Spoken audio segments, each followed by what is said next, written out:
in the den of iniquity. Vicinity no pretty, calamity fi hit we any moment. What's a pity? Tomorrow never certain. What dwells behind the curtain? The face of evil lurking with that shifty eyes averting. It's not a steady bubble that either pop or topple. Many will fall and stumble. Let the dozers gather rubble from LA to Colorado, Guinea to Burkina Faso. Cannons could reach the towers and the troops will storm the castle. I say, run, run, come, make we get it. Because the peace that is bestowed upon the meek is overrated. So run, run, come, make we get it. Calling all your daughters and your sons, we come forget it. I say, run, run, come, make we get it. Because the peace that is bestowed upon the meek is overrated. Lord, run, run, come, make we get it. Calling all your daughters and your sons, we come forget it. With the rubble steady rising, and hearts are compromising. Convictions here are stifling, making evil appetizing. The fists are steady forming, and countenance is falling. Defenses are withdrawing, possibilities are falling. In these your circumstances, evil will make advances. Pick up your sword and lances, and be sure to take your stances. Victory is never promised, the battle is upon us. Gather the brave and honest, and the righteous in your corners. Hey, ladies and gentlemen, we are live and direct. Welcome to another episode of Case Closed. My name is Ike, and this is my channel. Let's go ahead and get one thing out of the way. Let's click that like button. Let's click that share button, okay? Go ahead and share on YouTube, on WhatsApp, on Facebook, social media, friends, DM groups, whatever it may be. Today, we are talking about one of those topics that is not cool, not polite to be talking about. Okay, with polite company, if you will. Never bring up religion in or at the dinner table, right? We're going to be talking about God, religion, truth. Well, what does one have to do with the other? What the hell does God have to do with religion? What does truth have to do with religion? And we came upon this because last week we were talking about who's lying to you and what are the different lenses through which we can view the world in order to collect data appropriately, in order to overcome our tendencies or biases and fallacies, if you will. And when you talk about worldviews of this kind, you're going to come up with religious worldviews, and there's going to be questions asked by the real Dana to Spiritual Logic and everyone else regarding truth, authenticity, authorship, okay, and how this thing called religion or the Bible, a biblical worldview, folklore, as Dana would put it, how it can adequately inform your worldview these days. But we're gonna get right into it, ladies and gentlemen. Okay, go ahead and settle down. Click that like button, as I said. Click the subscribe button if you haven't already. Click the bell button twice. Now, Dana, you said that it is important, correct me if I'm wrong here, I'm paraphrasing, to be able to stand back from something that you're associated with, let's say a religion, a nationality, some kind of ethnic group, some kind of club where there's some kind of agenda that you're, shall we say, taking. You can stand back away from it and look at it scientifically and study it, so that you can understand where it's coming from and where it's going. Do you think that this is important? And was this what you were trying to highlight when you were talking about the source of the Bible? In other words, do you think it's important to be able to stand back and examine whatever is handed down to you, whatever wisdom is handed down to you? Is this what's really at the source, at the heart of this, Dana? Well, I think you need to step back and examine what you believe and what you were taught. So, if you believe in something, you need to examine, why do you believe it? Was it taught to you, passed down through teachings when you was a kid and now you're an adult? So anything you believe, you need to go back to the source of why do you believe that, right? Mm-hmm. And okay, so what source led you to believe it? What other sources out there? So you should always go to the source of what you ask yourself, why do I believe something, right? And then dig deeper. But for me personally, as an adult, and the older you get, the more you evolve, you're supposed to. I always like to, go I'm searching for a higher being, higher than Jesus Christ, basically, right? And in order to do that, you have to go to the beginning. Like, I don't start in the middle or mid end, or either I'm gonna start in the beginning or I'm gonna start in the end and work myself back, or start from the beginning. And that's why I like to start and then work myself to where we're at today. Jesus Christ really starts at the middle, or somewhat the middle to the end. And it was a whole bunch of stuff that happened, that existed, culture, civilizations, different types of way of life and religion and teachings way before Jesus Christ. So, looking at the genealogy of things, okay, and again, I'm paraphrasing what you said, and then I have a question for you, spiritual logic here. So, you're saying yes, it is important for your maybe your psychological well-being, and also just to be a clear-thinking human being, to be able to examine the things that you, certain propositions that you hold in your head. Right? I'm sorry. Let me, and just before we get into the show, because you need to go back to the source, honey. That takes a lot of reading and studying and research. I'm still a student. I'm like the beginner student, because it's like, okay, I grew up in a Baptist church. I need to go and read other things, specifically Civilization or Barbarism by Cheikh Diop. And I have not started to read it yet. I'm just referencing it. So yeah, it takes a lot of reading and research. So that's all. Good. So this part, I don't even think I need to ask spiritual logic, that we all agree that, look, critical thinking, to be able to look at, examine our presuppositions and our axioms is key. Now, we're also smart enough to know that we'll never be free of biases and presuppositions and whatnot. And our ability to actually look at this thing is limited, right? Our ability to be objective is limited. We're also smart enough to realize that. But let me ask you this, spiritual. Do you agree on the side that, look, there's an agenda behind many things that are out there, and if I don't look at the genealogy, in other words, the origin story of any particular, shall we say, in this case, religion or book, then I may be missing some agenda. Maybe the person who wrote this book says, I'm writing this book to enslave Black people, right? And if I only looked 500 years back, maybe I would have saw that, I would have got the memo. And then I'll be like, no, don't go to that book. So is there any validity to, hey, I got to look at genealogy, I got to look at timeline, I got to really look at where something is coming from, because I may be able to understand some perhaps hidden agenda? Is that play? Yeah, I've looked at the genealogy and the origins of the Bible versus, and also of other religions, not because I question the Bible, but because I want to know why people believe what they believe.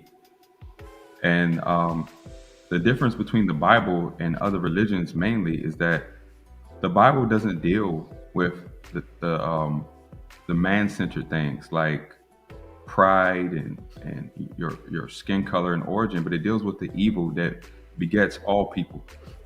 Because if we don't make evil the enemy here, then we're missing the point, and we're fighting each other, never working towards an actual solution towards anything, just fighting over semantics and our pride. And that's what we see now in the world. Okay, spiritual. Before, because I think I see what you did here. Okay, you're saying, okay, look, you want to know why people believe what they believe. You don't question the Bible, and the reason you don't question.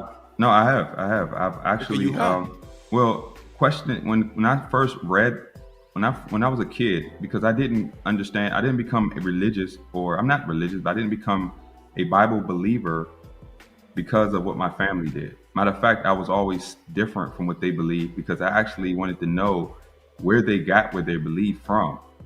And I analyzed my own life, and I looked at the things that I had an issue with. Like, when I was born, I wasn't born with my parents. I was born in a situation where, as a child, I had a lot of questions. Why am I here? Why is my life like this? Such and such. Why is everybody going to this church building? Why are they doing these things? And so somebody said, well, this is the word of God. So I read the entire book before I was 10, several times, from beginning to end. And I analyzed it against what it said and what I was living. And then, and this is before I even branched out to understand that other people believe different things. And I realized that this book actually gave me the answers that my objective reality was begging. Okay. And we will get to the relationship between morality and then truth, because I think that that's an important thing. Because, for example, there is a notion out there which I disagree with, that you can get morality from scientific truth. I don't think it takes much thinking in order to realize, oh no, that's not where it comes from. Like there is no equation that I can give you to tell you what you should do with a set of facts. There's no equation I can give you to tell you, okay, here's the reason why you should not do bad things. Like it doesn't quite work that way. You always got to start with a particular end in mind. Like if you want to be the president, then don't do this. If you want it, there is no kind of objective scientific knowledge that I can give you. Okay, but that's a separate thing. Now, Dana, let me ask you this question, and then it also goes to spiritual. Okay, because one thing that if I were to push back against your position of examining your presuppositions is where do you start and stop this? So spiritual brought up his worldview, and you were like, you know what? I question that a little bit. Like, let's go deeper. What is your knowledge about this? Do you know where it came from? You're testing people's knowledge of things that they profess, right? You're testing people's background knowledge about the things that they profess. Well, how far do you want to take this? Are you going to go to every village out there and talk to every grandma, tap them on the shoulder and be like, hey, that relic there that you're praying to, it's not going to work, right? And when you do that, what are you actually doing? Here's the pushback. Pushback says what you're doing is when you take the perch off of them, you knock the stool out of under them, they're not all of a sudden going to become Isaac Newton. They're going to fly above and now become a theologian or a philosopher and get a higher ground. They're just going to fall. They're going to go into nihilism, confusion, disbelief. So Dana, the pushback is, again, why do you go about, where do you stop? Where do you draw the line telling people, hey, that's not really true. That's not really true. Because what do you actually have to give them to replace it with? What is grandma in the village now going to do? Is she going to become a theologian like you? No, you're just confusing her. What do you have to say about that, Dana? I'm about to say everything you just said was completely wrong. Because I'm like, I let you talk. And I'm like, he's rambling. Because I specifically said last week, and this is how I don't go around telling people what they believe is wrong, what they should believe. That's not my place. And I would never do that. I'm talking about me, my journey, what I prefer or what I may believe. So I push back. And it's not, I won't even say a pushback, but if I throw a question, that's me questioning, but that's not me trying to convince somebody else to think the way I think or try to say, oh, the way you're thinking is wrong. I don't do that. And I didn't do that last week. I just said that, I did say, and that was to Dr. Thunder as well, because spiritual, he said he wasn't a Christian, but Dr. Thunder is. So I said, I'm a Bible believer. You are a believer. A Bible believer. Right. So, and you said you didn't subscribe to any religion, right? The term religion has nothing to do with the Bible. But you said you don't subscribe to no religion. No. Okay. So I was saying that as far as, people who make decisions or judge everything via the Bible or via their religion, whatever it may be, I question it because and then I was like, well, that would be more so towards Dr. Thunder. But I said for me, as far as the Bible, that is folklore, right? A lot of it is folklore. There was religions, civilizations before the Bible, and then I brought up Kemet. And that's when spiritual pushback on that was like, what is that? I never heard of it, right? So it's like, I never said that. You didn't say you never heard of Kemet. I'm very familiar with Kemet. Well, you didn't say that last week. Yes, I did. No, you did not. I said it was. We have a bunch of black people on the panel, and everybody knows about Kemet. And you rolled it. So maybe you were being funny, sarcastic, but you can roll that tape back. Because I was like, I said, so how are we going to have this conversation if you're not familiar with Kemet, Kush? So you was like, what? You weren't. No, that's not what I asked you. You said, where is it? And I'm like, no. Where I asked you is, why do you believe Kemet? Kemet is not a belief. It's an actual place. But you're using that to say that. No, I'm using Kemet is place. It's not just what we see Egypt is today. That wasn't just Kemet, but I'm using Kemet. The Kemetic times, because that was thousands of years of civilizations. But what I asked you is, place how do you know for the Bible? What I asked you is, how do you know that the Kemet account of history is true? Oh, because it's right in here. It's been researched, Because and it's that's in the why. book. And that's what. No. That's where I go into scientific research. And why do it you was believe? scientific So you believe research. everything that's in every book. In this book, yes. In this Why? book, I do. The same Why? reason why you believe the Bible, but this, Explain to me why you believe. No, that's I'm not why I believe explaining the it. Bible. I'm explaining it. Calm down. I'm calm. I'm just asking This questions. book is scientific research proven to be true. When you're talking about Based on who? when you're talking about anthropology, anthropologists, scientists, researchers, actual archaeological findings in that part of Africa. So it is factual. I'm going to be the judge here, and I'm going to say religion. that Dana, that's good enough, because then you can name the book, and then anyone could go look at it, and then Yes, the Civilization or Barbarism and Authentic Anthropology by Cheikh Diop. So let me ask you a question, Dana. Do you believe you're descended from an ape? That came from a scientific book as well. We're not okay. Whoa. We're not gonna go and try to undermine the entire foundations of I'm not a science by descendant throwing from the rib of Adam. But who determines what is science? But who determines what is science when science says that you evolutionary came from an ape? Well, this is if you believe that, but other people believe it's not just an ape.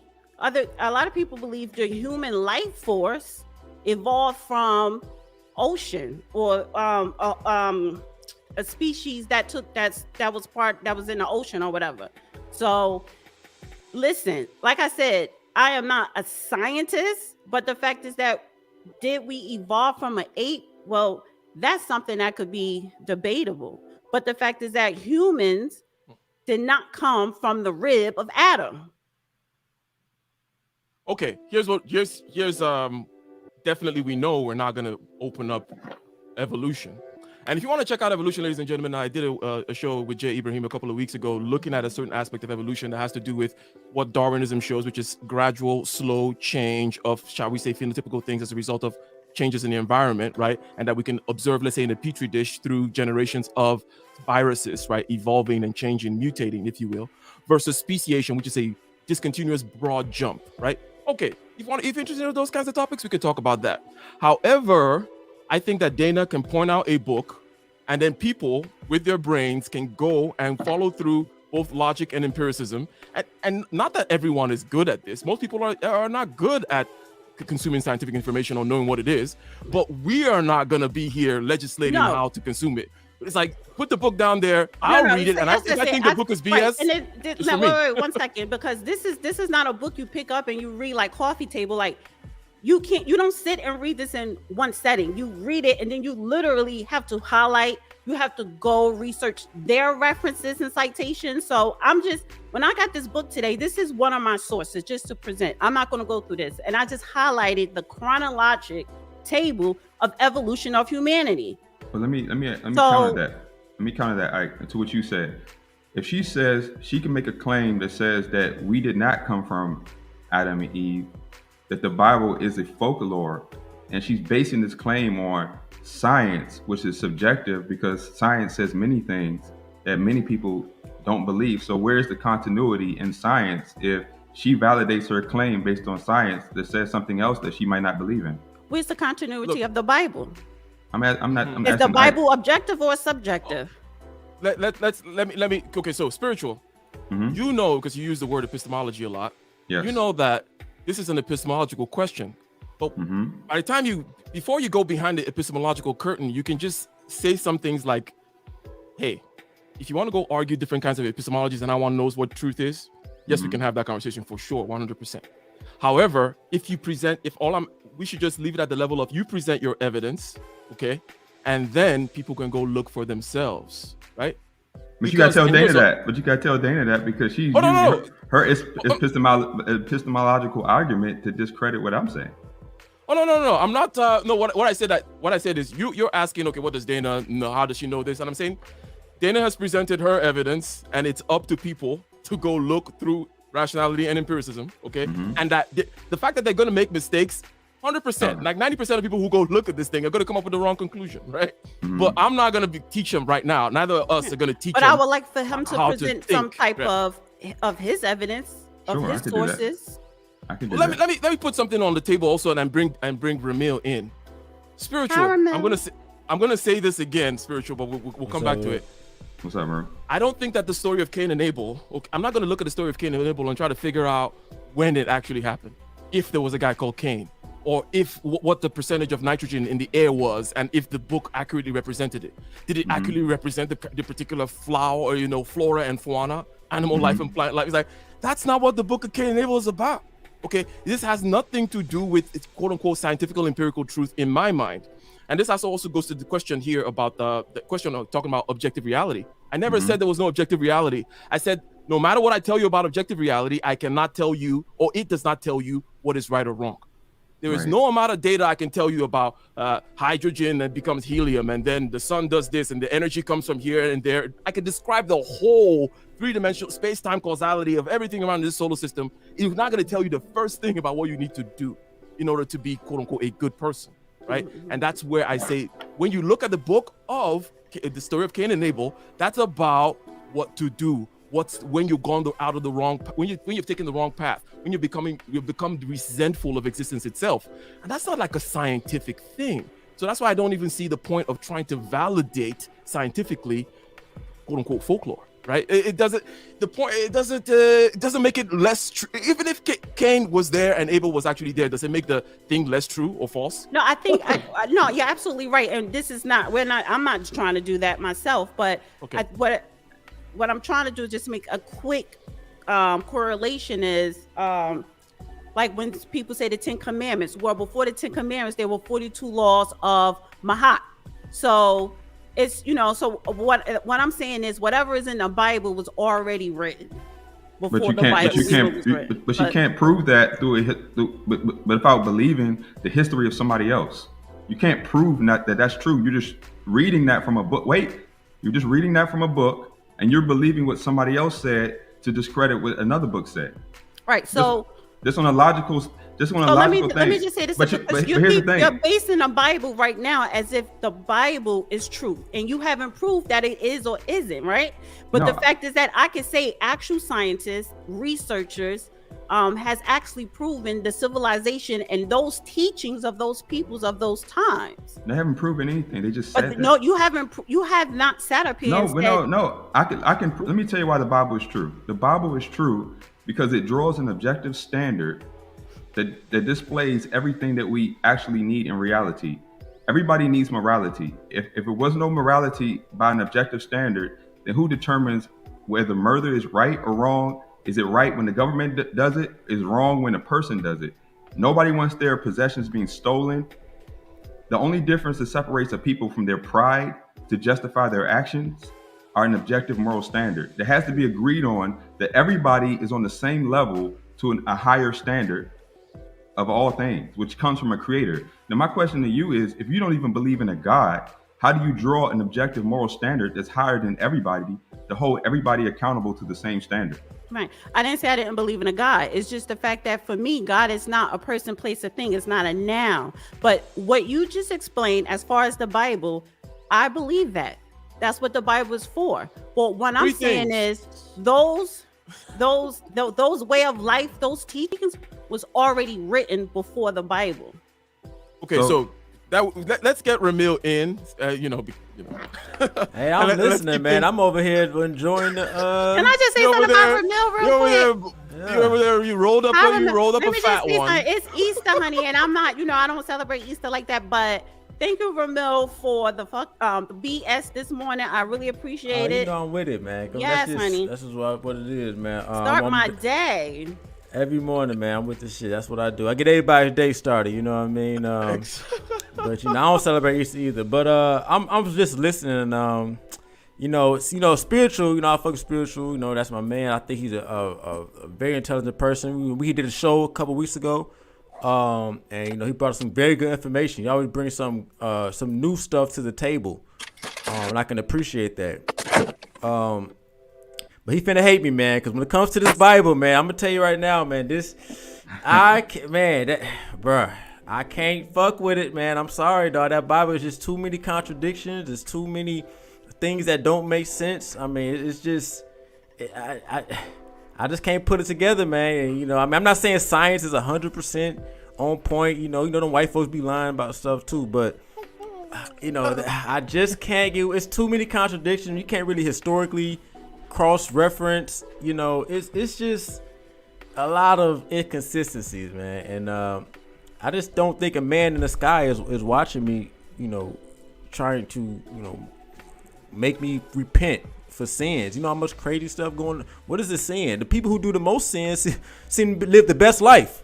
Shit. They, the very wealthy have no sort of they don't care about anything. I mean, they'll slaughter whole countries and whole people, and they seem to be living good. So, I'll just leave it at that. But like I said, I was just listening to the back and forth earlier. All right, cool. So, behind the scenes, okay, I mentioned something because I know that this was going to happen in terms of there's the truth, there is God, and then there's religion, okay? And if you keep on confusing these things or thinking that, they always have to be stuck together all the time, then you're going to get into confusion. And one of them that can always be removed is God, because God doesn't have nothing to do with religion, right? Per se. In other words, like, God doesn't have anything to do with anything. So what did this guy just say? Yes, God doesn't have anything to do with anything. Okay, God is God, right? So when Ramil said, hey, what is the good, right? The people whom are pushing a particular notion of the good or religion are doing the worst things. That's people and religion again. And also there's the truth, which has to do with, let's say, scientific truth and objective facts. And it doesn't really tell you much about morality. And then you have this other thing called God, which for me is just the self-willing into existence. God is the unquestionable axiom. That's why I don't like answering the question, do you believe in God? Because it's like a strange question to ask. I say, do you believe in yourself? That God is within, we're God. God is within us. So I would take that as an answer too, because the question is, it's almost kind of like, well, you're here. Why are you even asking? It's like asking, am I here? Are we here? Well, let me say this real quick. But think about that, because I agree. My thing is, one of the reasons why I have a problem with the Bible is because I don't even think whatever the higher power is, I don't think we can comprehend it. I don't think we won't even understand what it is. So when some white dude says this is God handing you the talent, I'm like, dude, like, I don't think we can comprehend whatever that force is. I don't think we will be able to understand it within our like paradigm. Like, so when somebody tries to write it down, I'm like, dude, how can you understand what create? Let me ask you this question quick, Ramil, and then we'll go to Dr. Thunder real quick here. So I'm with you 100%. When people ask me, okay, do you believe in God? I always give them the answer, which is, look, I don't know what you mean. And if you want to find out what people like me exist, and Jordan Peterson is our current representative. Okay, that's how I say it. Like, if you want to find out what people like me think about. No. What I mean is, you can go listen to me and my, let's say, my meditative, shall we say, playlist, or listen to Jordan Peterson's review of the Bible to understand what people like me, whom have always existed, think about these kinds of questions. For us, it's not a question of, shall we say, propositional truth back and forth about it's like, no, it's all experiential. It's all basic on the fact that I'm here. And from the fact that I'm here, there's just certain deep, they used to call us shamans, okay? Right? Like, it's all spiritual and experiential. It's not a question of whether you believe this proposition or that. It's like, dude, like, it's very experiential. And as I said, Jordan Peterson is a very good representative of that kind of a belief. But let me ask you this now. From this shaman point of view, which knows 100% that people start talking about God as though they can say anything about it. I just know, what the hell are you talking about? You already made a mistake. But don't you agree, Ramil, that, or do you have any desire for the pursuit of this question insofar it is related to meaning in your life or fulfillment, whatever it is? I'm not saying go take it from someone else. I'm saying you, even knowing that, okay, I cannot answer this, but there is something there. There is a placeholder. I am, after all, actually here. So I'm not going to take the white man's version, but I'm not going to let him be the only person answering or dealing with that question, if that makes sense, Ramil. No, I agree. Yes, I think you have to find your purpose within yourself, and that might take a long time to do that, because I'm going to be honest, I don't think any of this means anything. That's what I'm at with. I mean, you watch Animal Planet, you see like this, you got predator and prey, like, we're mammals as well. We're just smarter than all the other mammals. The only reason why they ain't kill us because we was able to build weapons and shelter and all of the stuff. Like, I really have trouble finding the meaning of life from a macro perspective. But from a micro perspective, I can cultivate my own purpose with the time that I have here and the able body and the able mentality. I can use my tools to create my own purpose, which I feel works for me. But You know, that's where I'm at with it.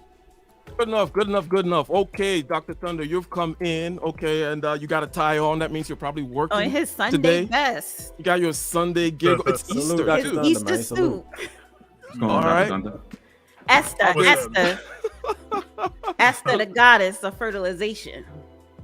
I asked a question too. All right there. Dang, Okay. Bible.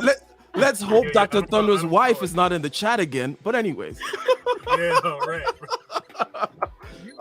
That's I asked all. Dana a question earlier about knocking You know people you off ain't their it. perch, about examining your belief. That's where we started from. How important is it? Okay, do you think it's important to take a dispassionate, removed, almost objective view of what is this thing I believe? Where does it come from? What's the history? Whom are the church fathers? Let's say we're looking at the Christian view. What did they say? How did they disagree with each other? How did these different branches come to be? And maybe even go back and talk about things such as repeating themes. Let's say the flood. That's in the Epic of Gilgamesh, and it's also in the Bible, right? This kind of repeating theme of destruction, or repeating theme of maybe a virgin birth of a son of God, right? That kind of a thing, right? Is it important to study this thing in a critical way? How important is that to you, Dr. Thunder? So I don't think that first of all, the reason I have a tie on is because I had a gig. This is a strange time for I played with the Columbus Jazz Orchestra, and we had rehearsal started on Monday, so Monday, Tuesday, Wednesday, Thursday, and then we had 4 shows: Thursday, Friday, Saturday, Sunday. As long as I've been playing in this band, it's the first time we've had one that coincided with Easter. It's a very kind of a strange thing. But then I'm a church musician also, so I had church earlier. So it's been a busy day, busy week, a lot of stuff going on. And to Dana's point, she was trying to troll me before I even got in. To Dana's point, yes. I don't call it Easter because that's not the term that it ever was called. It started getting called that later on. In the East, I'm Orthodox. In the East, we call it Pascha. Pascha means resurrection. So I usually refer to it as being although honestly, I don't have a huge issue with people calling it Easter. So this is. So does something have to be first in order to be correct? Or in other words, if something existed prior that is similar to, does that necessarily mean that there no longer is any truth within it? Because you're able to point at something else that is similar prior, does that invalidate? Another question is about the cross itself. I have a cross on. I always have a cross on. So the crucifix actually initially was a pagan symbol. Okay, so crucifix was a pagan symbol, and it was actually kind of a sign of death, right? Mm-hmm. You don't So say. that's how they would punish people in those days. That's right. Yeah. It's like an electric chair. Wear an electric chair around your neck. Anyways. That's right.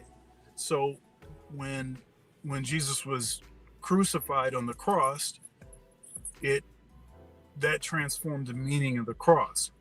I mean, you can go through history and you can find all kinds of symbols that would look similar to other symbols, but it's the meaning in the symbol that is important. The swastika of the Nazis is also an ancient Hindu religious thing. Go ahead. Right. So you can find those things. That's not particularly that line of countering Christianity or any religion for that matter is not particularly effective to me. It doesn't cause me to have any particular issues. Also, I don't see science and religion as being oppositional. We're talking about different ways to access knowledge. Science is more about what you can basically put your hands on right now.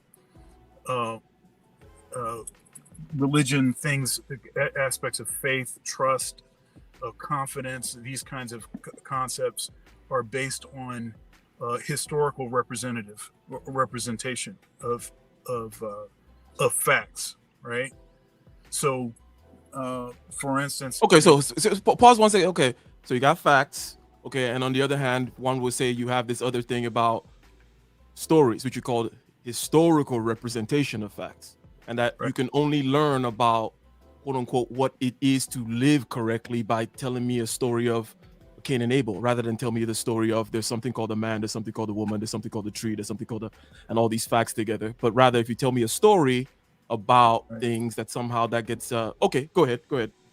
Yeah. So, yeah, I mean, so it's interesting.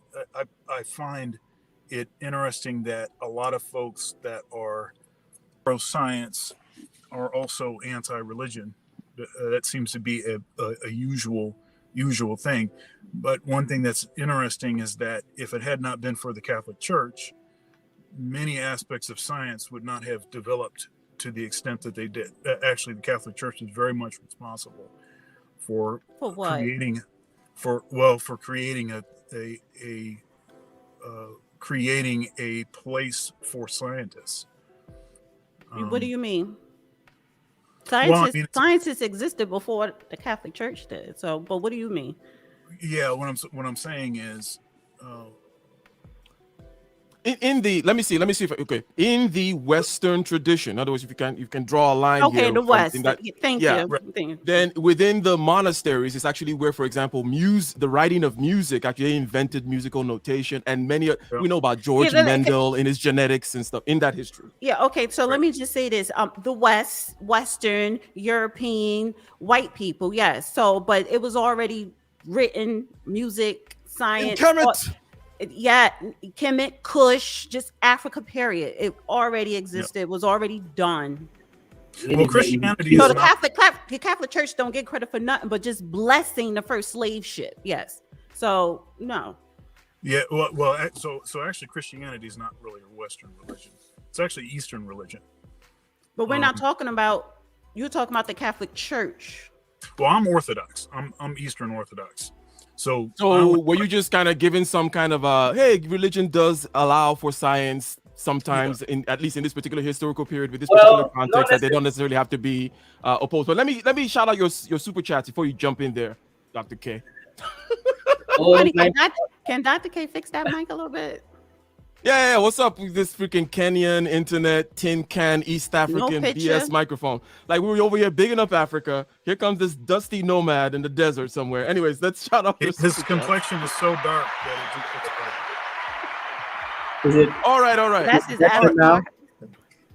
I think it's getting better, but hold on. Let me shout out your super chats again. I think Dr. K has been blessing us quite generously here with a number of super chats amongst other people, but I've not acknowledged any super chats. And before we completely lose them, let's go ahead and start. Now we got Uncle Stu, the old man on the block, right? Thank you very much for the $5 super chat. Okay, the next one comes from Dr. K, Kaizoria, right there, and it says it's just a super sticker. I believe it's $50 worth. Is $450? Is that what it is? Yes, 500, which is $50. Yeah, if you look at the super sticker, the one where the guy is doing the thing on the building, that's a $50 super sticker. Oh, okay. And then, that's Kenyan, dusty Kenyan shillings right there. We have. Okay, here I'll tell you what that is. That is $3.47. 37 cents? No, $3.47.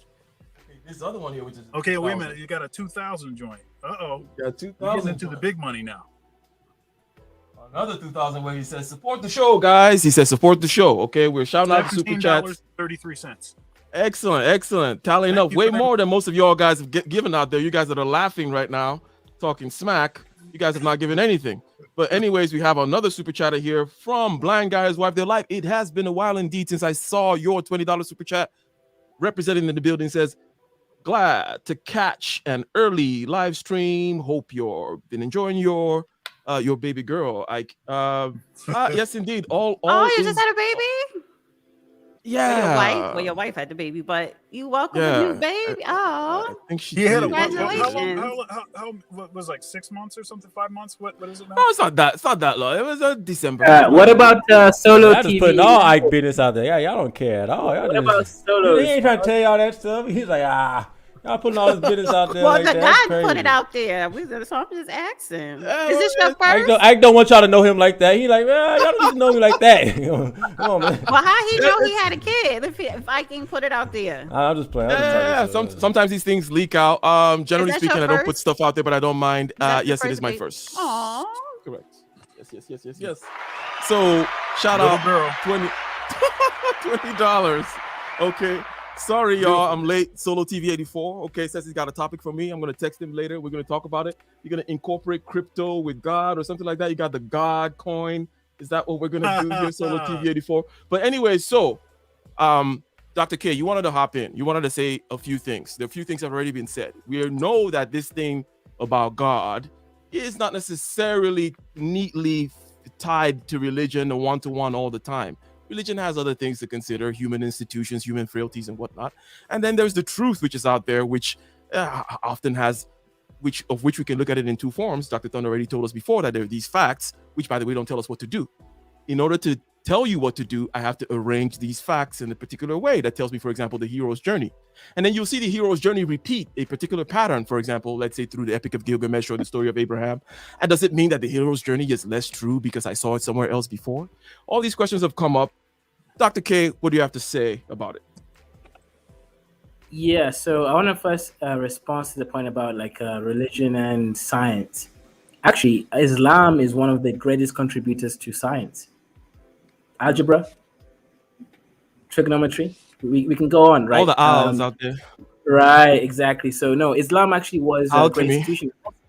Not just exactly, not just that. Also, the first university was created by a woman in North Africa.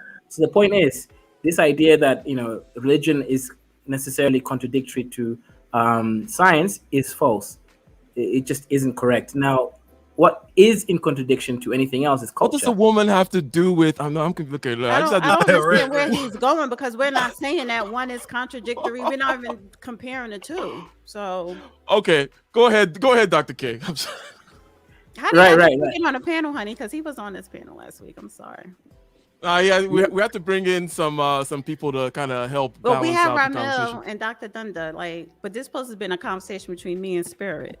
Oh, okay. But go ahead, Dr. K. Go ahead, Dr. K. Yeah, so I want to put the point here is that religion, or rather spirituality, has nothing to do with facts.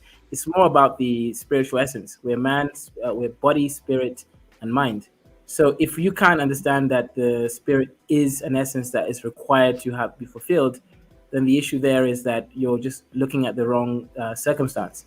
A body has to be fulfilled with food, spirit has to be fulfilled with spirituality, and then a mind has to be fulfilled with intellectualism. So at the end of the day, religion kind of helps bridge that gap and kind of create an order that allows the average person to engage with spirituality. Same way that agriculture allows the average person to engage with physical nutrition. It just makes it easier.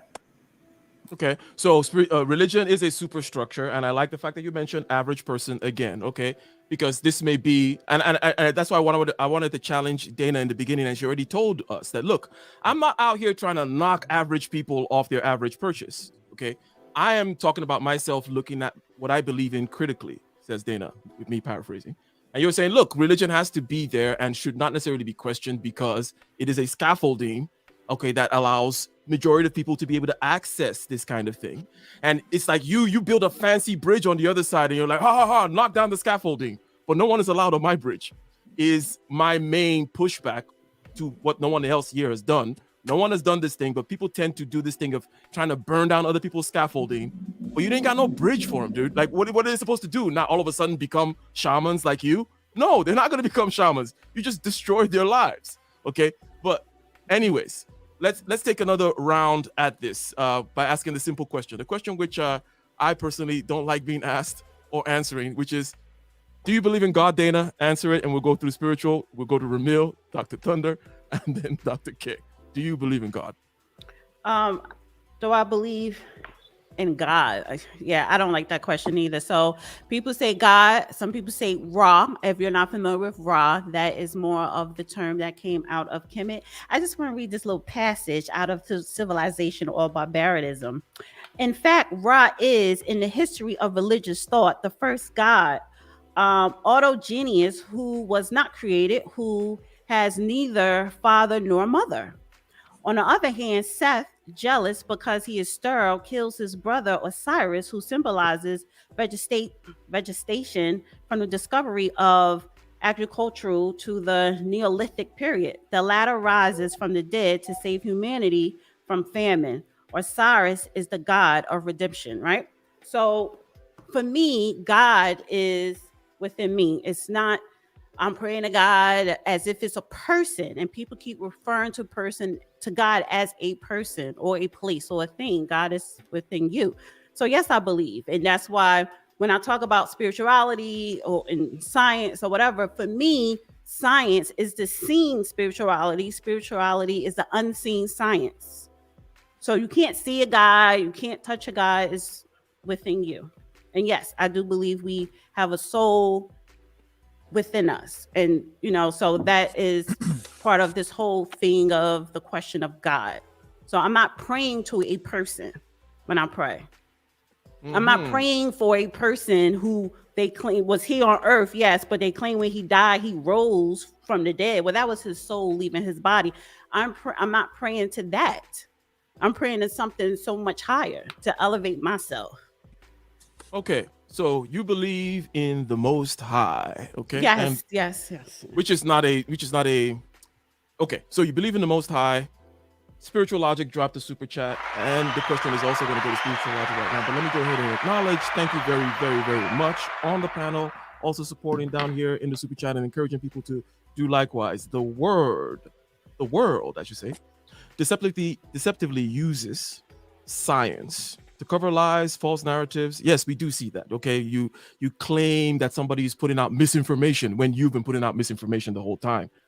91 DVOC 2020 kind of exposed a lot of problems with expertise, problems with sense-making organs such as the media and whatnot. Okay, and the use of science. Okay, the use of that word science to deceive average people who don't know any better, unfortunately.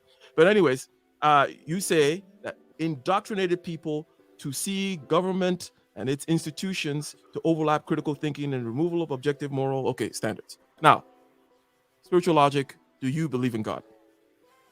Yes. But we have to define God through. Go ahead. See, here's the issue. If you let me ask you this: is it different from the Most High?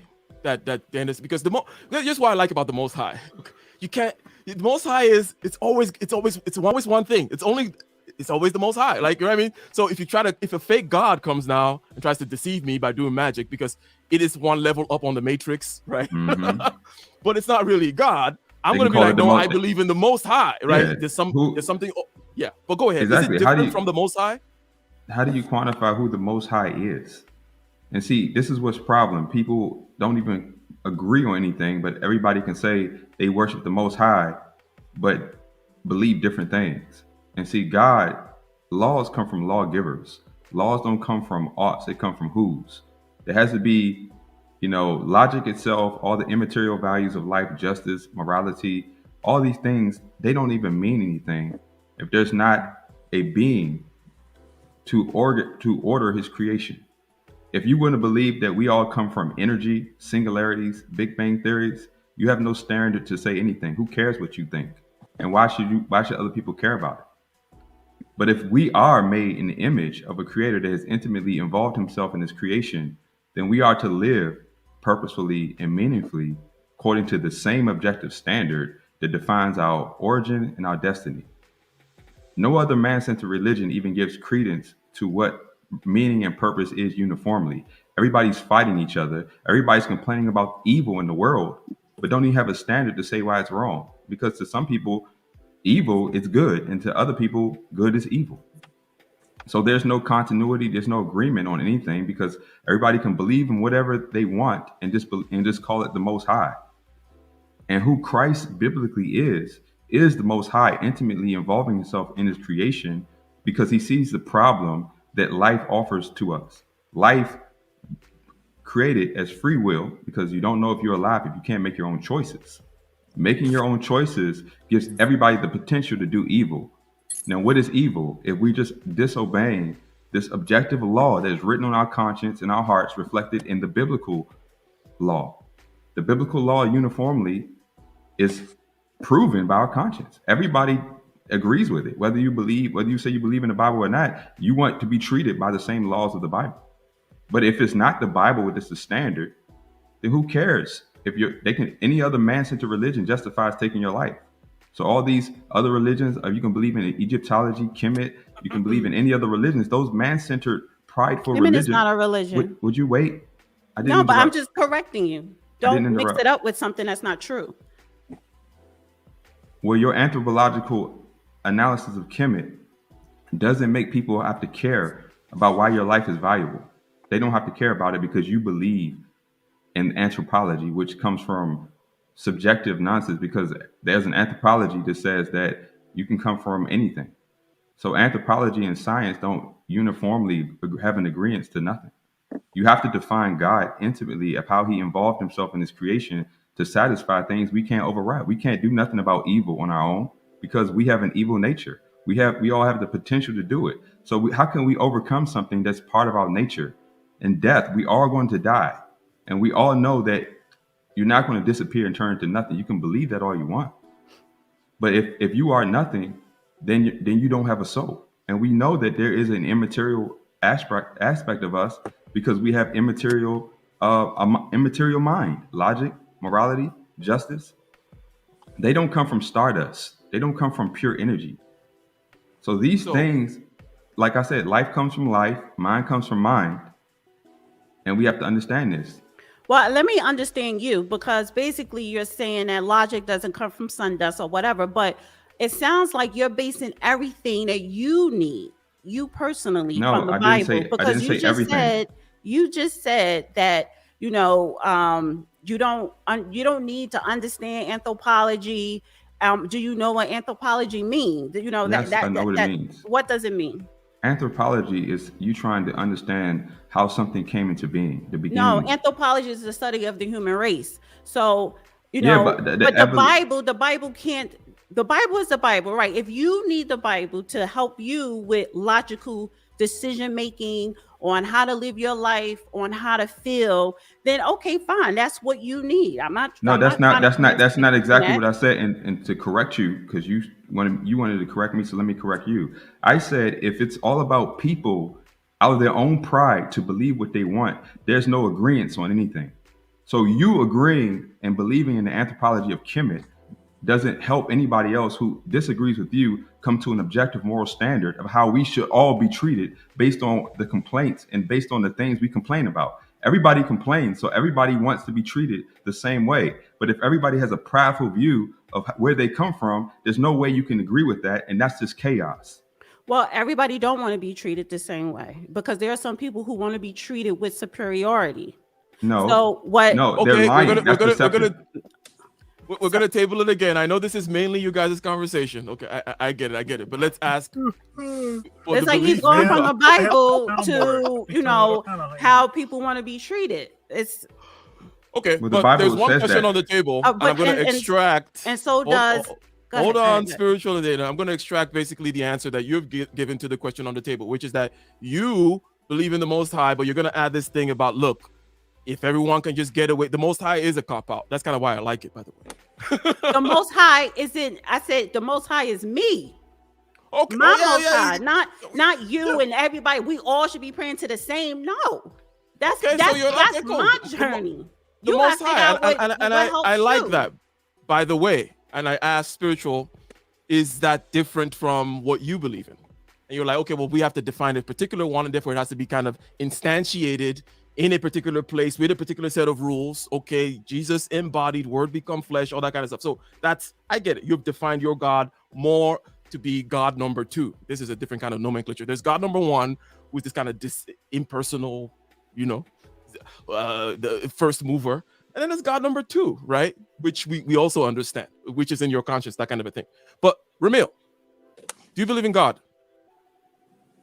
I believe there's something there, but I don't believe we are capable as humans of comprehending it. So when people are so sure, like the people who wrote the Bible, that this is how God is, this is how I'm like, how do you know? You know what I mean? I just don't think we can comprehend whatever force, whatever reason we're here. I don't think we can comprehend it. And, I go back and forth between there being a higher power and this being all random. But most of the time I do believe something's there. And I don't think we as humans can comprehend it on any level. Now, we as humans can't comprehend it on any level. And if we look actually at the religions that, and again, I use the word religion, okay? In other words, people who are just looking at texts, dogma, institutions, people, right? Even there, you will find it telling you, you cannot make any graven image. You don't know this thing. You cannot even give it a name, blah, blah, blah. Even They it sure will try. tell you. It tells you, though, that, hey, you're not supposed to do that. But then if people were not going to try to define God, then the commandment that you should not try to define God will not be there. In other words, people are always going to be doing that particular wrong step of trying to define God. But Dr. Thunder, do you believe in God? Yeah, I do. I do believe in God. And so one of the ways that God is described in Christianity is the Trinity, right? In the Old Testament, there's a reference to, there's a word Godhead, right? So, and it means that there are it's plural personalities, but a singular person, right? And it's kind of like a family. So this is my family right here. This is us today, right? And Father, Son, Holy Spirit. The Holy Spirit is like a feminine sort of force. The Father is the will, and the Son, in this case, is the representation. So the reason for my belief that there is a God is it's the prophecies that you see in the Bible as they are fulfilled in the person of Jesus Christ, right? And so the reason that I believe that there was a Jesus Christ, it's not just because of the Bible, it's not just because of the institution that gave us the Bible, the church, but rather it's also because of extra biblical accounts. For instance, Flavius Josephus and Cornelius Tacitus were historians of that time period. They were not Christians. I guess you would call them secular historians, and they both accounted for the person of Jesus Christ. They also reported on this emergence of this early church, right, as something that happened, transpired as a result of the existence of Jesus Christ. The resurrection of Jesus Christ is the event that it's the event that defines history. It's the singular event that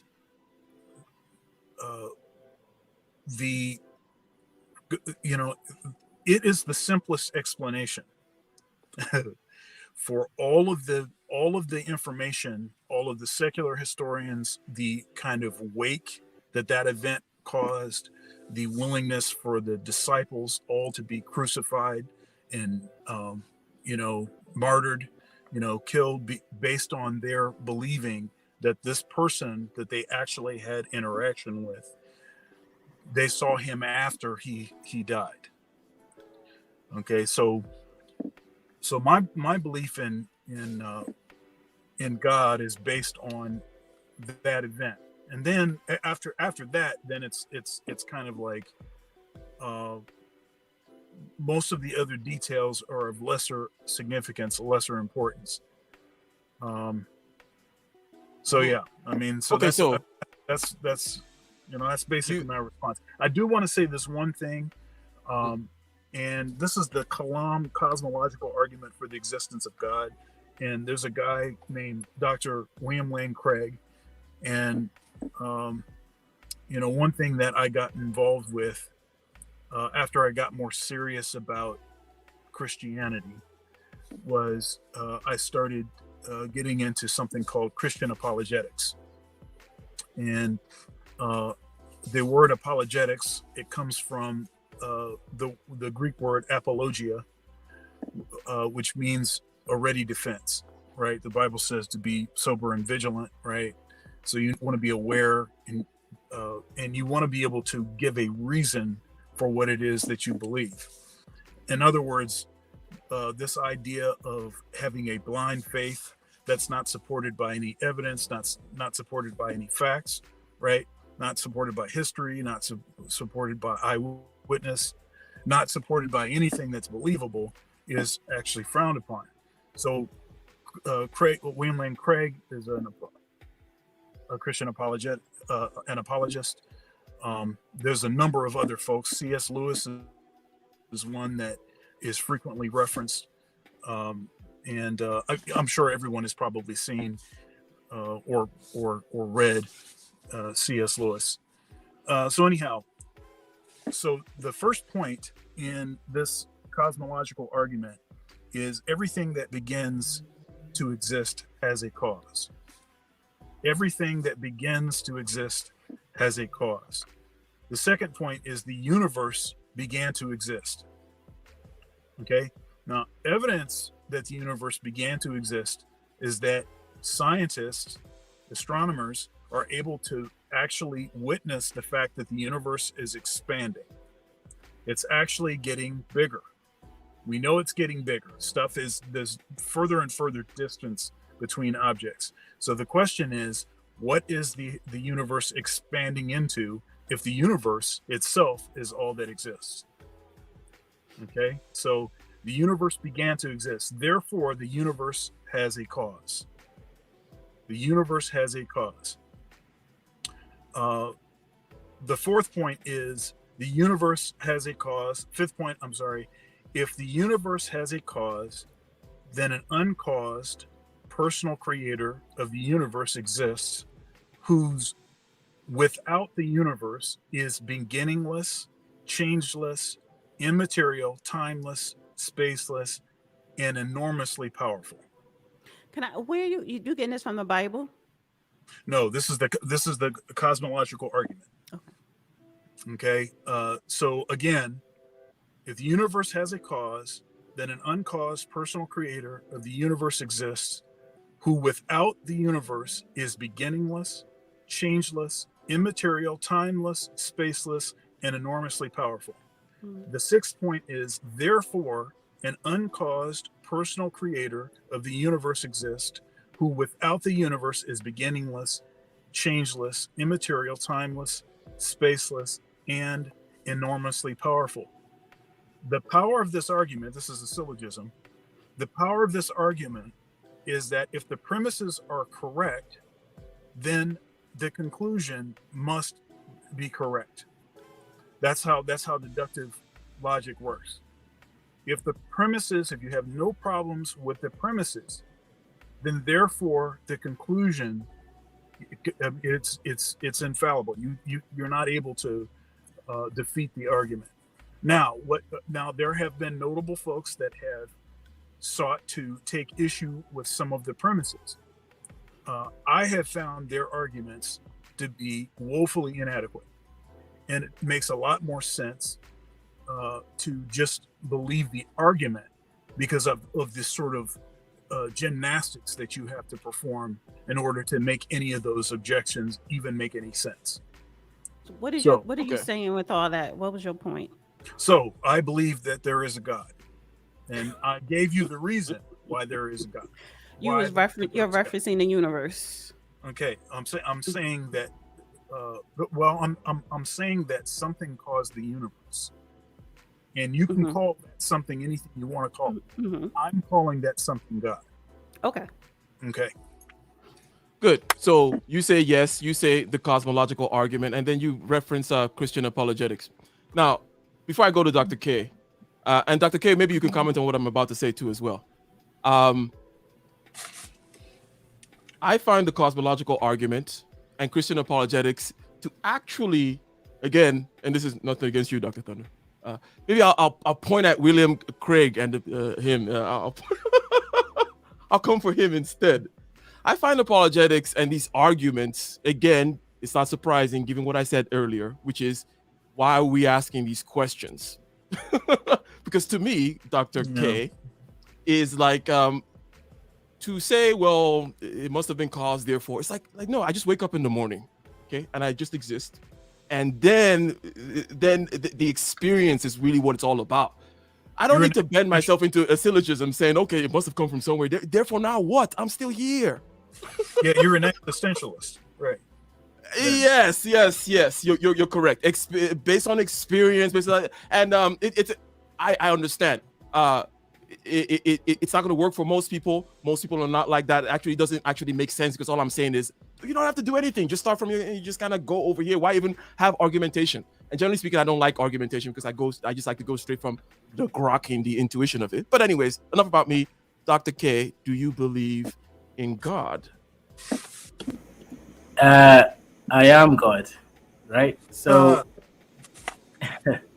okay, so small g God. Right, exactly. Small g, 100%. I'm not the Most High, actually, no. Do I believe in God? I think Ramil's the Most High in this panel. Anyways, bad joke. Go ahead. Oh, yeah, on some kush, huh? So interesting speaking, right? So my community, we actually had a God concept, a monotheistic God concept called Ngai and also Wa'ak. So this was, pre-Christian, before the Christians came to colonize us. Now, the point I'm making here is, do I believe in God as a, universal concept of a supreme being that created everything? 100%. According to science, something came out that was not caused by something else. Whether you personalize that thing, that's now a different concept. However, for me, God is the prime essence of existence itself. The thing that caused everything to have the concept of existentialism experience. That to me is God. And if I want to personalize it and create religion around it, that's a whole different talking point. But in science, there is a primal cause or primal beginning to everything. To me, that thing which is uncaused by itself, because it can't be caused, otherwise the logic breaks down. To me, that is God. So if I take it deeper and I want to ask myself, do I believe in a personalized God? I don't believe in anything necessarily. I look at stakes. To me, I stake that there is a God, and I stake that there is a personal relationship to that God, the way I'll stake everything else. I don't necessarily believe you guys are here. I stake that it seems you guys are here. I'm having a conversation that seems like you guys are responding to me, but I can't really prove it. I can't really believe it because it just is a stake. It's a, it's a. Could be a dream.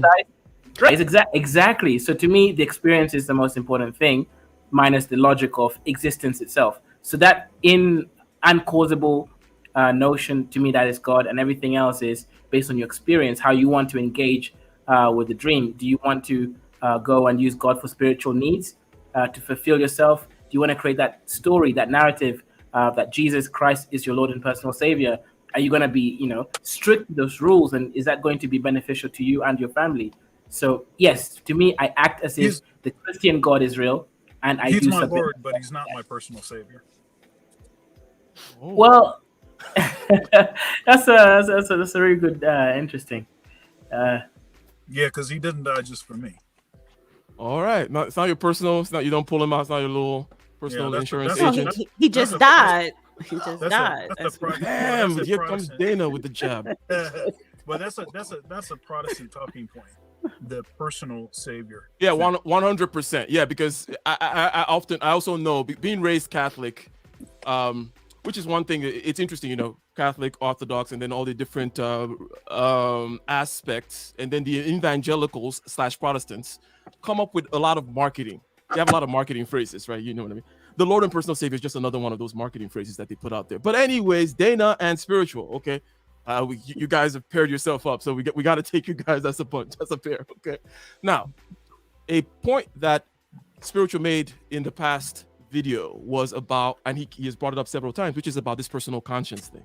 He's saying, look, the Bible works with my conscience, and especially the Jesus half of the Bible. Okay, basically saying, it is written in your heart. Generally, no, even if we're not Bible scholars, right?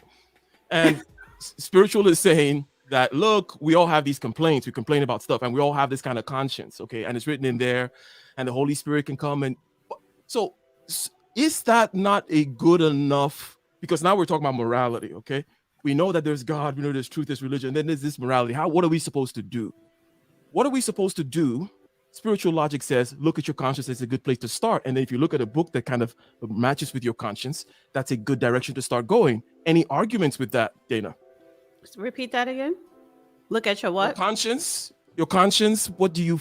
In other words, it's some people might. If you want to denigrate it, you would say, look at your feelings, right? Like, what do you actually want? What does your conscience say it's good? How do you want to be treated? That kind of a thing. What would you feel bad about? And then when you're looking at a set of rules that say, well, these are God's rules of how to live, look to see if they match with your conscience, at least as a beginning point. Yeah. Do you have an issue with that or not? Because, and then spiritual, you can respond if I misquoted you as that, at least on that point. Yeah. No, I don't have a problem with that. I hate when he leaves the camera, but I don't have a problem with that because in every religion or every thing that somebody may believe, it has a set of what do you say? Things to live by. I don't want to say rules, but things to live by that, builds up your morality, to distinguish between right and wrong. When you are a child, who teaches you that? It's your parents, that is taught to you. Manual conception, conceptualizing the difference between right and wrong. A lot of people, feel as though the Bible helps them with that, and that's fine. Where I'm coming from, there were different sets of types of way of life, different teachings, the Bible included, that people live by, that help them with their conscience, that help develop their morality. And the thing is, and a lot of these teachings were written before the Bible was. So that's where I'm coming from. But if people choose the Bible as their guide through life, there's nothing wrong with that. It's just that when you say that is the only way, that is not true. So when, when you say the 10 commandments, live by the 10 commandments, yes. But then it was also 42 laws of Mahat. Live by that as well. So one is not trumping. I'm not saying one is better than another. I'm just saying there are different teachings that people live by that were created in different times in this world, since this world was created, different times of civilizations. And a lot of those teachings were created, some of those teachings were created before the Bible was even written. Spiritual, before you respond, now, Dana, in light of the fact that, yes, we get it, that there are differences, and then you say it's fine that if some people want to take the Bible, I'm asking you, when you look at a particular one, how do you judge? Look at a particular one of what? Let's say you look at the 42 or you look at the 10. Which one vibes with you, and how do you decide which one is going to vibe with you? It's not that. It's what was I taught as a child. See, that's where, because you're taught right or wrong before you learn how to read, before you can critically think, so you're taught right or wrong before you even know exactly what religion is. So before let's say I choose to be a Christian and, have the Bible guide my life, but that's me as an adult. Before that, I knew right or wrong because I was taught that by my surroundings, by my family. And some people grow up or do things throughout their life that are not so right, that treat people wrong because of the way they were probably brought up in an environment they were brought up with. And so the teachings of morality, your consciousness, that is taught to you by your guardian. You see what I'm saying? Before you even introduce the Bible into your life. Right. Yeah, so you're going for the original programming, and the original programming programmed. It's not even programmed early, right? I mean, you're using the word program, but culture, So it's teachings. It's teachings that your mother or your father verbally teaches you. Okay, now spiritual. first of all, my characterization of that conscience place that you start with, that I think I heard you kind of reference a few times. Hey, Big Elvis. You can talk about that, but also there's another question. But before I ask that, the culture thing that you mentioned is actually quite important. Okay, Dr. K mentioned scaffolding that allows the average person to be able to access spirituality. Dr. Thunder in the past has talked about tradition, which is very similar to this kind of what is actually happening. What are the people being told? What actually happened in history, historically, tradition-wise, right? And you're saying, hey, you cannot just, because the question I'm asking hovers above all that and says, how do I choose? I'm still hovering above the universe. I'm a philosopher king trying to figure out how I choose. And these points bring me back down. Go ahead. I actually didn't hear you, but mere Christianity. Mere Christianity. You're still in the hallway, you say. I'm still in the hallway. Shout out to what's his name? Chronicles of Narnia. C.S. Lewis. Yeah. C.S. Lewis, good book. Misunderstood by evangelicals frequently. Yeah, keep going. In evangelicals, we're not going to turn them into a straw man today, Dr. Thun. But anyways, spiritual logic. Okay, so first of all, that idea of the conscience, and then secondly, this thing of, look, you said that you were taught certain things, but then you turned away from it, and then you reread the Bible. Did you actually do that, spiritual? He's like, I'm being skeptical because I'm playing the devil's advocate. I'm like, of course I did. Did you actually do that, or was it already the stuff that was already in your head? No, because my origin of my life started off in chaos. So I didn't have any structured environment or anything like that. I had to figure out being moved around, being raised in a lot of confusion. I had to find purpose in my life as a child. Most people don't have to do that. Most people are blissfully in ignorance of whatever their family tells them. I didn't have that luxury. My life didn't promote that. I had a lot of interesting hardships as a child that a lot of people didn't have. So I had to seek out things for myself because nobody else cared. So I was already set aside from indoctrination and tradition. And trust me, I can tell you a lot of things in the piece that nobody is mentioning about other beliefs, other systems of ideologies, is that they have everything to do with man and his own pride. Whether you want to believe that it's the African thing, because a lot of people say the Bible was propagated by white people, but the Bible honestly deals with the issues of life, like evil. Well, why spiritual? Why, when I look at all these different, let's say, for example, I take the Abrahamic religions, okay, and I start with the Torah and that kind of stuff, and then I go to the Christianity, and then Muhammad comes around and he picks these things, and then he's not even saying, hey, it's like drawing the same through line. I'm going to take the same stories and all that stuff. So why then is Muhammad about man?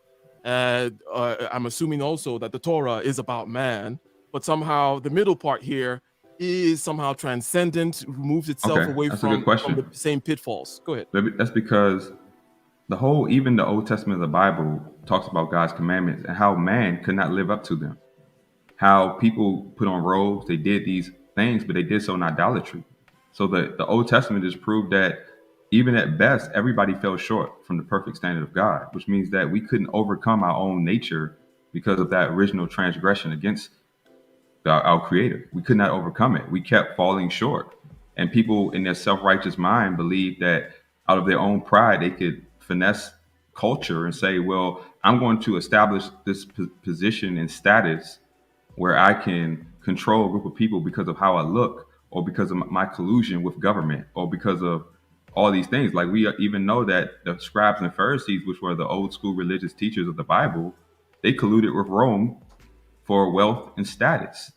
And they forsook the commandments of God for their traditions that gave them power and money. And we see that same concept throughout all history, where people basically throw morality, throw out justice, and everything, every immaterial value that we all want to be treated by, to the side, to collude with government and to collude for status and privileges. And so another quick one for you, because I'm trying to make sure I get these points in here for you in particular, which is the one about the truth and then morality. In other words, there are people whom would insist upon trying to say, well, this actually happened. I can find the Noah's Ark on this hill and this, that, and the other. In other words, playing that game of trying to validate the Bible, when I would just say, dude, that's not what it's about at all. So what's this weird truth you're looking for? In other words, do you agree that it's not about this kind of scientific truth or trying to say, well, did this actually happen, where, blah, blah, playing that dance? It's about something else, which you're saying, you're calling I could say that. I could say that where the Bible is the only doctrine that gives our life actually value outside of man's schemes and his agendas. Because if we're not, in my opinion, if we're not made in the image of God, then any man, based on his pride and his own presuppositions, can determine what the value of your life is. Just like the government is doing now, telling you what you should do with your body, telling you how you should live, who should have what. So now man, in his own arrogance and pride, has become God, little g in his mind, and he's propagating this through the lens of government to control everybody. We've seen this throughout emperors, Caesar, Genghis Khan, everybody in history. They thought they were God. The pharaohs of Egypt thought they were God. And what did they do? They created enslavement. They enslaved their own people from all different groups. So every king, every hierarchy throughout all history has done nothing but to control and enslave people from this premise that I am God. And they use the Bible to justify. No, the Bible is the only book that actually calls it out as wrong. They use the Bible to justify. You cannot use. They did, but they did. I'm telling you, they did. But that's because of the foolish people who choose not to read what the Bible says. But no. You correct. But what I'm saying is, a lot of people use religions, not just the Bible, other religions, but people do use religion. And science use Darwinism to prove why they should take somebody's life. The survival of the fittest. They can use Darwinism to say, I can do whatever I want. That's not science. That was a man, Darwinism is science. Because a man that wait, because it was Darwin who wrote it. But that's accepted as science by government institutions. Exactly, because it was just like the Bible can be it was intentionally written by that man Darwin, and who was a racist. Exactly, the government. But he was also a scientist. He's labeled through all institutions. That's why he's able to manipulate. Because okay, let me hop in here for 1 second. Spiritual, I thought you don't like the whole religion thing, which you've kind of been very clear to distinguish that religion is this thing of man, and then that there's this God thing, and then the biblical view and the God's law, right? So I don't see why you would disagree here with Dana, who is saying that religions are used by men. It's just like a definition of religion, because right? the Bible is not a religion. The Bible is that's what I'm saying. I'm saying, okay, you can say, hey, Dana, or but somebody can if I'm wrong, but somebody can misrepresent anything. Somebody can. That's what I'm saying. Hold on. Somebody can steal your identity. Somebody can steal Dana's identity and say they're Dana, but she can say, "Well, that's not me. That's somebody else lying about me." Yeah, then say it's not. That can happen anywhere. It's not the Bible. It can happen with Kemet. It can happen with Kemet. It can happen with everything. So how do you stop? How do you determine if anything could be misrepresented? So then, why do you believe in it then? Because it proves itself in my own life. But you just said that it could be a mistaken identity. So how do you know what you believe is not what somebody falsely wrote or told you? Because how somebody else misrepresents something I know is true doesn't change the fact that I know it's true. How do you know it's true? Because I know what the Bible actually says versus what other people think. Yeah, good. And look, let me ask this question, because what you just said, spiritual, at the end, for me is what should have been said a long time ago, which is basically somebody comes in and says, hey, I'm doing things according to the Bible. I'm justifying slavery according to the Bible. I'm justifying slavery according to Thunder's thoughts. Right. Okay? And then Thunder says, no, that's not true. And somebody says, why? It's like, well these are Thunder's thoughts. It's written right here. It doesn't have to be a question of argumentation. Exactly. In other words, I don't see what the point of, because everything can be used wrongly. So to accuse that something is used wrongly. Exactly. What I'm saying, when you start defending yourself against that stuff, there's no ending. In other words, you just say, look, because it said this. Anybody can take stuff and use it. We all know, but this is the real deal here. I'm representing only the real deal, not what everybody has used it for, right? Hey, Ike, you got a couple super chats. You should 100% big ones indeed. There's Solo TV, but there's also one here which I've been stuck on. Thank you very much, Dr. Thunder. By the way, we got stuck on the Dana show, Dana and Spiritual show. Thank you very much. It says, I'm riding with Dana. Okay. Big Elvis. Okay. You got a fan over here. And then there is Solo TV 84. giving us a bit of that fasting. He didn't mention anything about no fat, but no shade to you, Silla. But he's saying with his $20 no fat prerequisite. it's a prerequisite. That's understood, right? I mean, come on. Okay, that's the cover charge. Wanna know if God and the Bible are real? Okay, he's saying, Dana, okay, here's what you do, Dana, right? You fast for 7 days, okay, from 6 a.m. to 6 p.m., okay? And you pray 1 hour, okay? I don't need that question God to be answered. I wasn't asking to was he real or not. reveal himself Right. to you, okay, Dana? I think You gotta try it. That's not for me. That's for spirit. Okay, 1 hour at night, follow. Okay, your mind is gonna be blown. Okay, you silent meditation Right. and a prayer for 1 hour, morning and evening. You know that's 7-day spirituality. What he talking? Yeah, that's spirituality right there. That ain't religion. But you even admitted you have a soul. I just yes. That has nothing to do with religion. So how do you quantify your soul?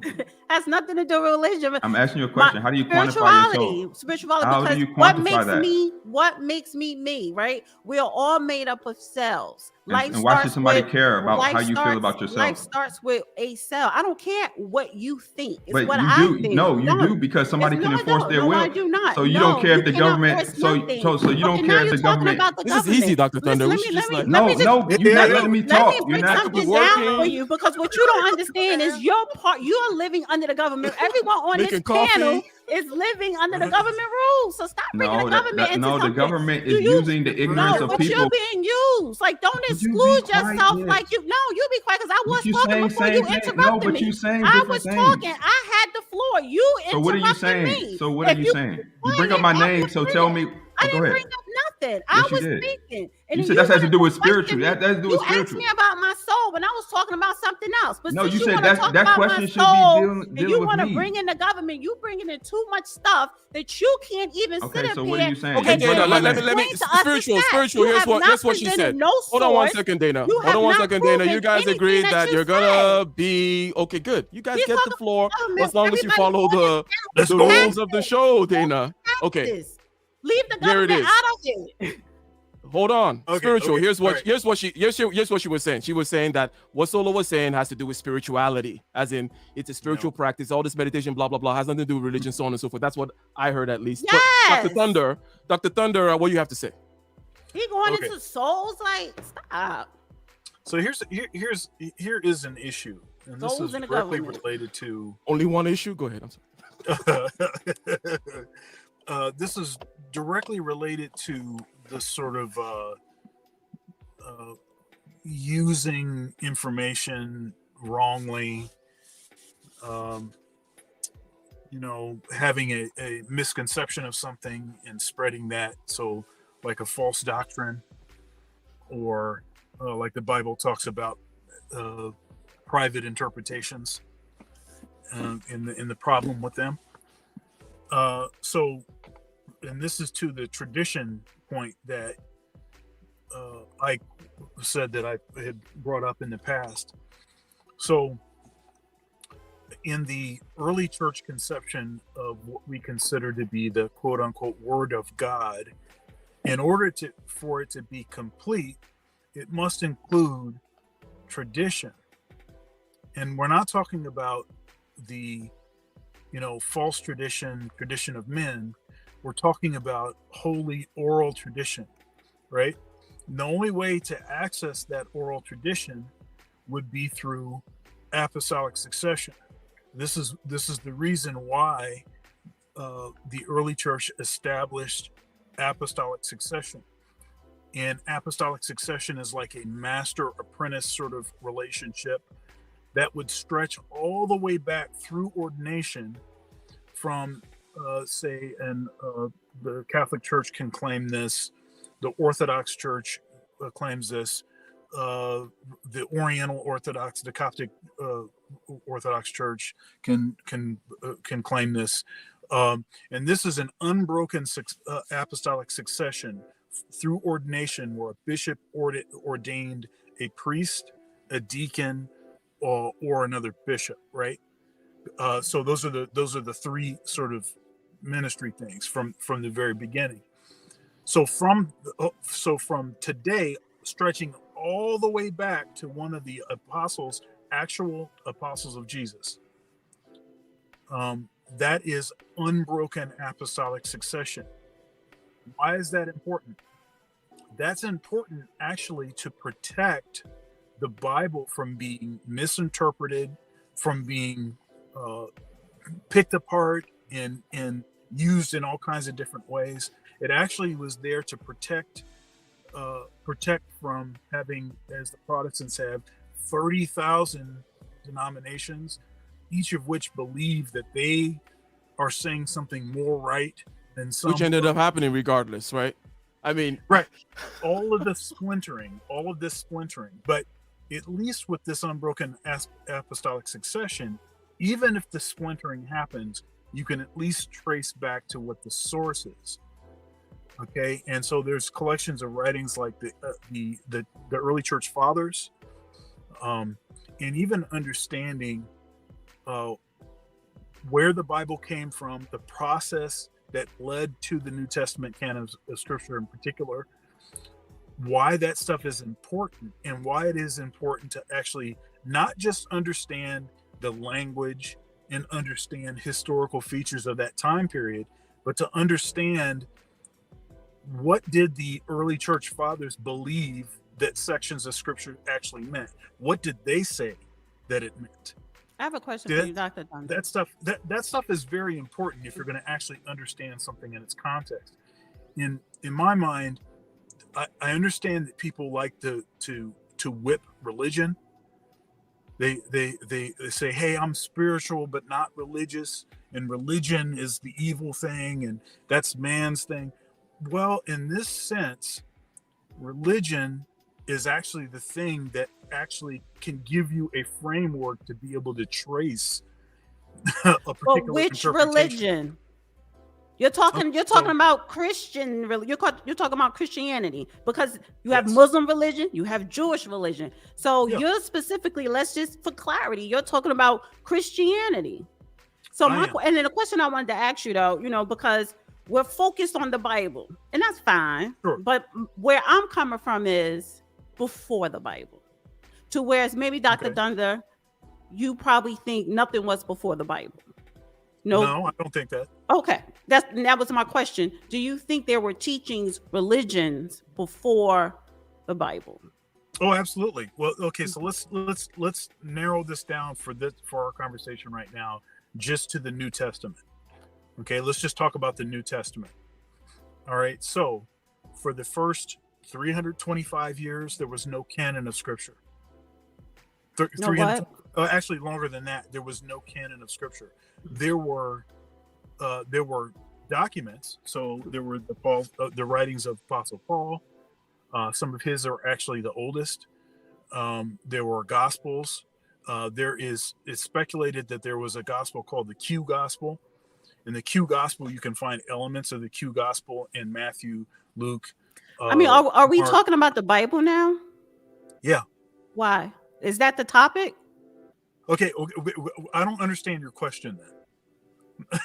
Because I just asked you, right? Do you believe that there were other religions and stuff before the Bible? You say yes, but now you're going to the Bible. Oh, I thought you were asking if there were things before the Bible. Before the Bible even existed.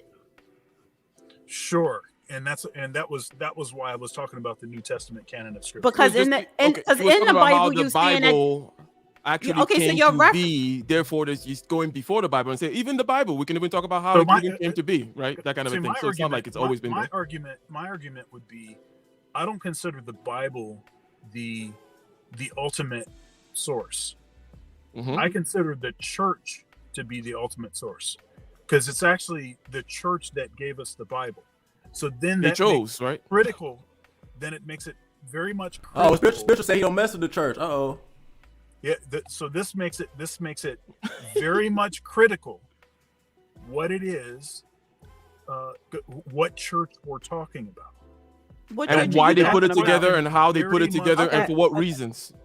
Right, and actually the word church. What does the word church mean? Mm-hmm, mm-hmm. And is everybody allowed to, even all these 30,000 Protestant denominations, are they all equally allowed to claim the term church? let me I would argue that the answer to that is no. Okay. But so let me interest there a little bit, because when I said to you, do you believe there were other teachings and religions and stuff before the Bible? Because where I'm coming from, before scriptures for the Bible, thousands of years prior, and that's when I'm referencing the Kemetic people. To your point, when one of the things you said earlier, you said the Trinity, right? Yes. The Trinity, the Father, Son, Holy Spirit. Yes. But that concept came from Kemet. The Kemetic has been proven true, false. There's it has. there's nothing. See, this is what we're not going to do. This is No, what but we're it's not not- going no, to go do. go to I was Egyptian talking, mythology. and I let Dr. Dunder talk. You I did interrupted not me. interrupt him. When you said Now Hold on. I'm when I said talking something to wrong, Let her finish the Dunder. question, spiritual. Let me finish Let her finish the talking. We're not going to do Dana, that. hold on, Dana. Hold on, Keep Dana. typing in the Finish your question. chat. then be Keep typing in the consistent. chat. I will, and be we'll let consistent. Thank you. So then let me finish speaking to Dr. Thunder. So as I was saying, referencing what you was talking about, the Trinity.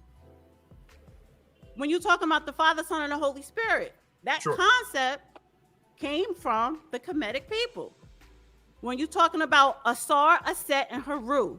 So that whole concept of the Trinity was already known in the civilization thousands of years prior, before the times of the Bible. And that's what I'm saying, to where I'm not discrediting, I'm not saying, oh, what you do is wrong, what I'm doing is right. Where I'm starting from what was before that. I'm not going to hold my guide through life by using the Bible, because it was teachings before that that they took from Kemetic and put in the Bible and spin it in their own little way. So let me say one thing. So again, and I said this earlier, because an idea existed prior does not mean that if it is used later, that invalidates the use of that idea. In the Orthodox perspective,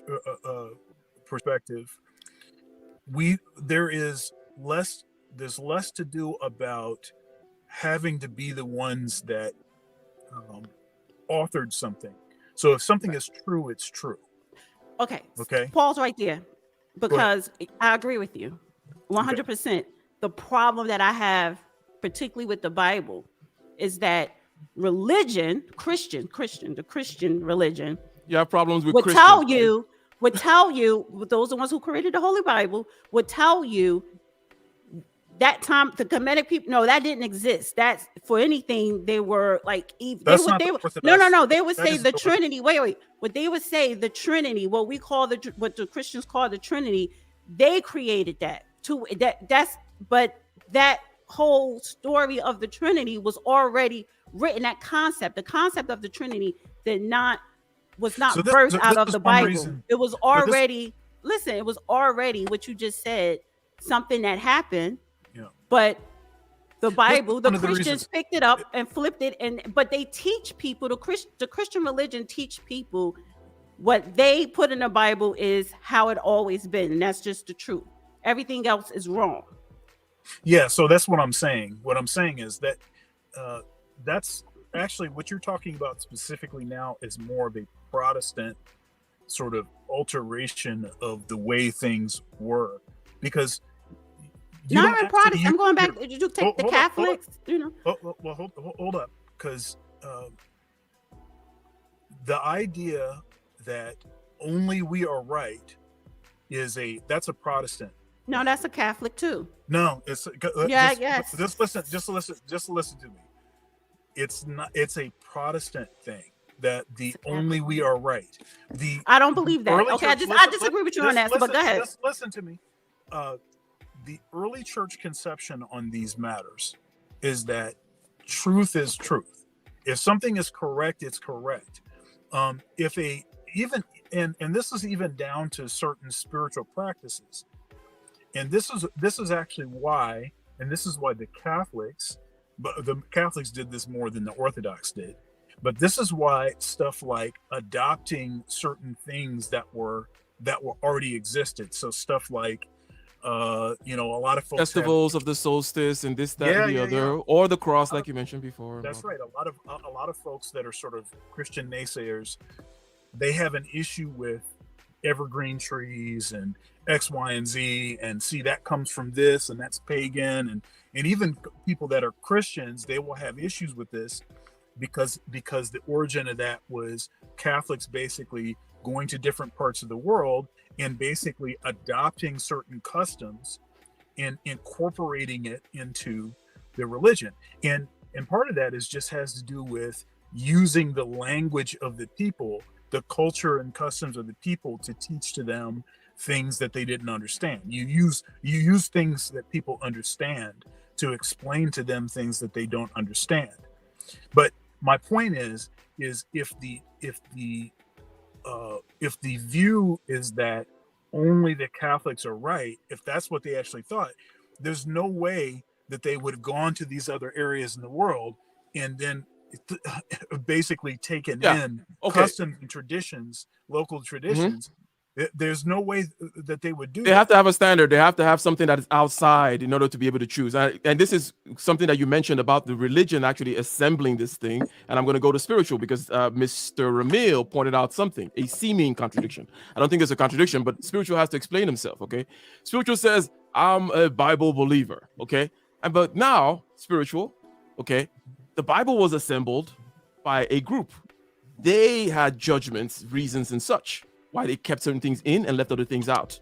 Insofar as we are thinking human beings, we can go look at the books, for example, that they left out, or look at the reasons why they put some in and so on and so forth. Yeah. Have you done that, spiritual, right? Because you're just saying that you have this Bible and you don't believe in the church, but the church is actually put the Bible together, the religion, the at least early, blah, blah, blah. Have you done that study to see what they included and why they chose to include that? Yeah, I'm familiar with the Council of Nicaea and what people say about Emperor Constantine and all these things. And honestly, the Bible actually still deals with the same issues of life, because what it says is still applicable to what we actually need and everybody wants in society. Regardless to how you feel about it, it's still the only thing that justifies justice and moral treatment on the same objective standard. Without that, everybody can believe what they want, make up their own rules, and live how they want, and then complain and feel victimized by some other culture until they die and have no solution for evil in the world or death. Because believing in any of these man-centered religions, it doesn't have any real bearing on actual life. I would ask anybody, how does believing in Kemet help you in real life? They have nothing to say. But it just makes me feel like I'm black. How does believing in the Bible help you? Dana, I thought you were not going to take the bait. No, I'm not taking no bait, because this is what he's been doing this whole show. You keep questioning somebody else's standpoint, right? Like you. But you never prove your own. No, you did not. You are talking about what you believe in, and I'm not arguing with that. But you can't sit up here and say that, well, if I don't understand how believing in Kemet could help you with your life. But I'm not saying how is the Bible helping with you. If the Bible helps you, it helps you. If me understanding Kemetic people and that civilization helps me, help me. But that civilization came before the Bible. That's what I'm saying. Are you gonna let me finish then? No, because I wasn't finished with my sentence. But it was for me. It was for me. I was talking to Ike. I want you to answer it. I was talking to Ike. Now you know how I feel when you interrupted. Now you know how I feel. So go ahead. So practice what you preach. You're not even listening to that last statement. That I'm asking you a question. I don't know what you're saying. Kemet came before the Bible. You can't prove that. You can't prove that. I did, honey. I said based on a book you read. I read no book. It's resources. Listen, go back to the beginning of the show because you're not paying attention. You ain't come up in here to prove your stance. Kemet is not accepted by any Egyptian historical account. Prove your standpoints. Prove the Bible. I did. Prove what you believe. You ain't prove nothing. How? Did. Because the Bible has a uniform. Because you said because it the Bible. Okay, well, I'll let you finish. Go ahead. You didn't prove anything. You said it was, so that's how. So then we supposed to believe you? Come on, Dr. Thunder just broke that shit down. So prove what you believe to us. I'll wait. You sure? Okay, so spiritual. I gotta respond to her. Sure. Okay, go ahead. So first of all, without the Bible, it's all your pride. Is you having pride in what book you validate for your existence. Everybody can do that. That doesn't draw no objective standard to have any real solution on what we actually live in the world. The government, since you complain about the government, I listened to your channel. I didn't complain about the Your government. your channel is stay about. on the topic. I can talk about whatever I want. Politics. We're talking about Okay. religion. Go I ahead, asked you to finish. prove what I you can believe. talk about whatever I want. I didn't bring in the government. This got nothing to do I'm with not the talking. government. But listen, it does, because everything that's happening now, what people believe, has direct consequences of what the government is doing, because they're weaponizing the worldview that people have. To create, you call about justice and injustice and slavery and talking about the white mate. You capping, yo. I don't believe nothing. You listen. Okay, that's fine. You don't have to. Listen. That's good. It's not. Listen, what you That's saying good. You is believe your what you belief. want. Exactly. You can't sit up You here and believe that. discredit nobody Sure. else because you But you you can do that. dodging, But you can do moving that. the goalposts. But you can do You that. making up stuff in your head. But you yo, can do you that. literally going to what I talk about on my channel, which is current events and politics. But that's When we're government. talking about religion. I just asked you to prove what you believe. I did. That is true over everything I else. did. You just born in the government, dude. I did. Come on. The government is actually what's using the worldview that people live to determine how they're based on that on what people believe. If you believe in the world and the science, the government is controlling you. And it's the worldview of people accepting what science says as truth when it's not provable. And it's just like any book you read about Kemet. It's not provable because it doesn't have any application in real life. So It just doesn't. The Bible what you actually, believe people in who your live, who believe and live the Bible, they actually treat people as they want to be treated, and they live according to the same. By living, by me treating you the same way, by me not thinking that me being black is better than you, or somebody being white is better than you. That is weaponizing of the government to use division to discredit the actual problem, which is evil, and make people fight each other over race and sex. That is part of what believing in prideful religions and ideologies does. The Bible takes away that by putting evil in the same standard to every person, so that everybody's held to the same standard no matter where you come from. Everybody has to be held to the same standard. Without that, none of this matters. Because then government's going to come in, you claim it's not a big issue, but right now the government is weaponizing out through legislation everybody, whether you like it or not. So it's unavoidable. And if what we're talking about is the truth of life, then why not fight for the truth of life than giving into government biometric technocracy about the government being God and controlling everything you do? Okay, so let me hop in here for the purposes of it is what it is. I never sit up here and believe anybody that all they do is just say what you're saying is wrong, is not true, and discredit what you're saying, or saying that's not true, it didn't exist, but they never prove what they believe to counter it.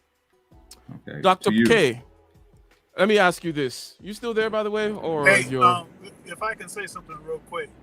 I think we need a second part to the show. And maybe we can start to land the plane. Maybe folks can go around and give their last sort of salvo, and then I think we can have a second part to this, because I think this has been very interesting. A second part to what, honey? I'm busy next week. Formula One is going. They in Italy next week, honey.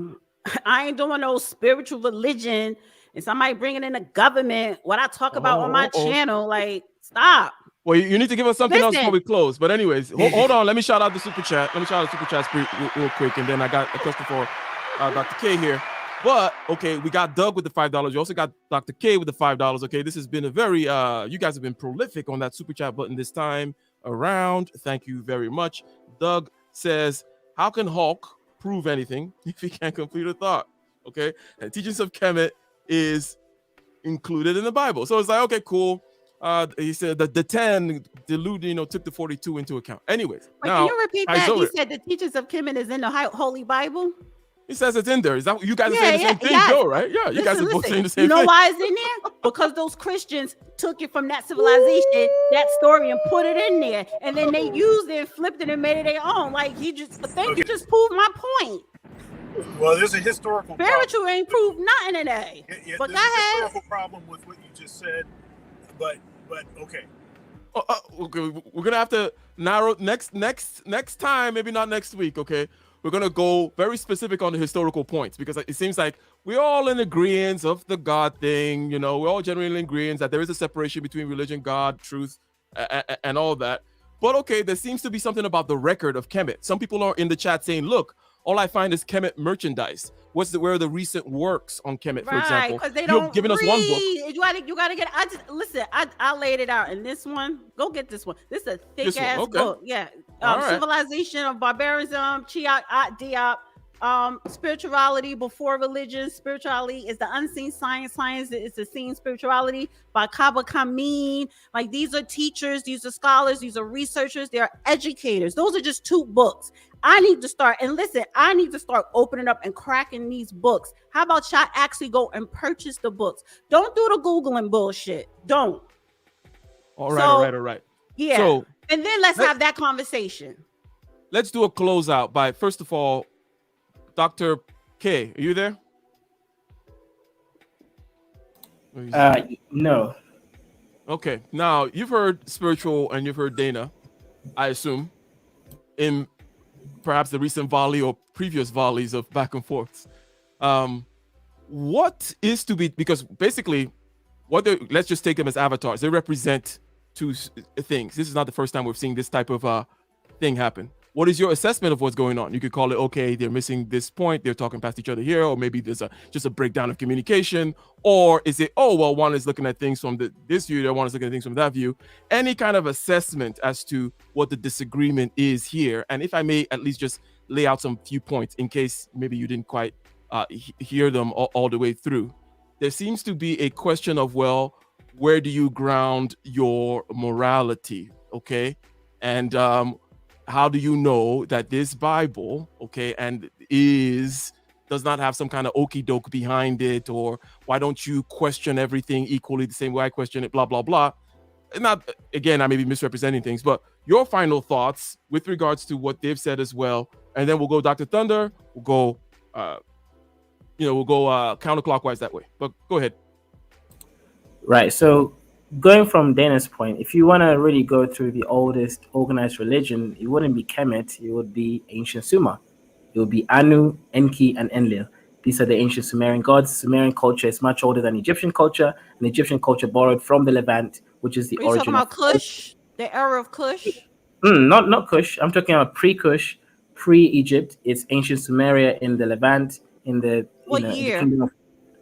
This is 6000 BC. This is Akkadian Empire, or pre-Akkadian Empire. This is ancient Sumeria. This is the origin of all. It's the first. Mankind. Ancient Sumeria is pretty much as far back as you can go historically. Kemetic, that was before that. But no, definitely. Kemet is much older. Listen, let's do the part 2. We're gonna do the historical facts on the part 2. Yeah. Okay. Yeah. So if you want to do that, you'd have to go to the original source, which would be. Yeah, I got the original. I got the timeline right here. I got timeline. Okay. Yeah, that's good. That's good. Timeline.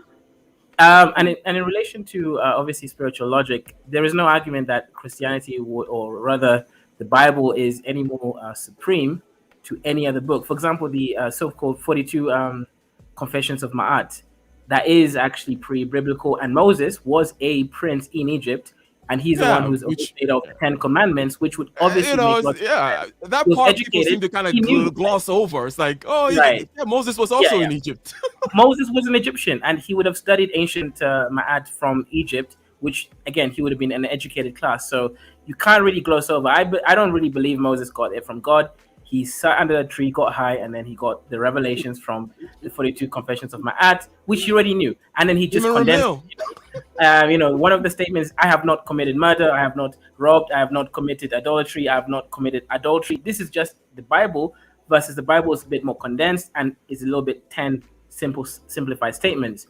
But if we go about where do we get morality from, I think ultimately, look, even if you do believe in the Bible or you have an objective premise, most people won't believe in that necessarily. The issue is we're still in the same issue of can we generalize this into a group level, government instated circumstance? And no, at the end of the day, secularism is what works.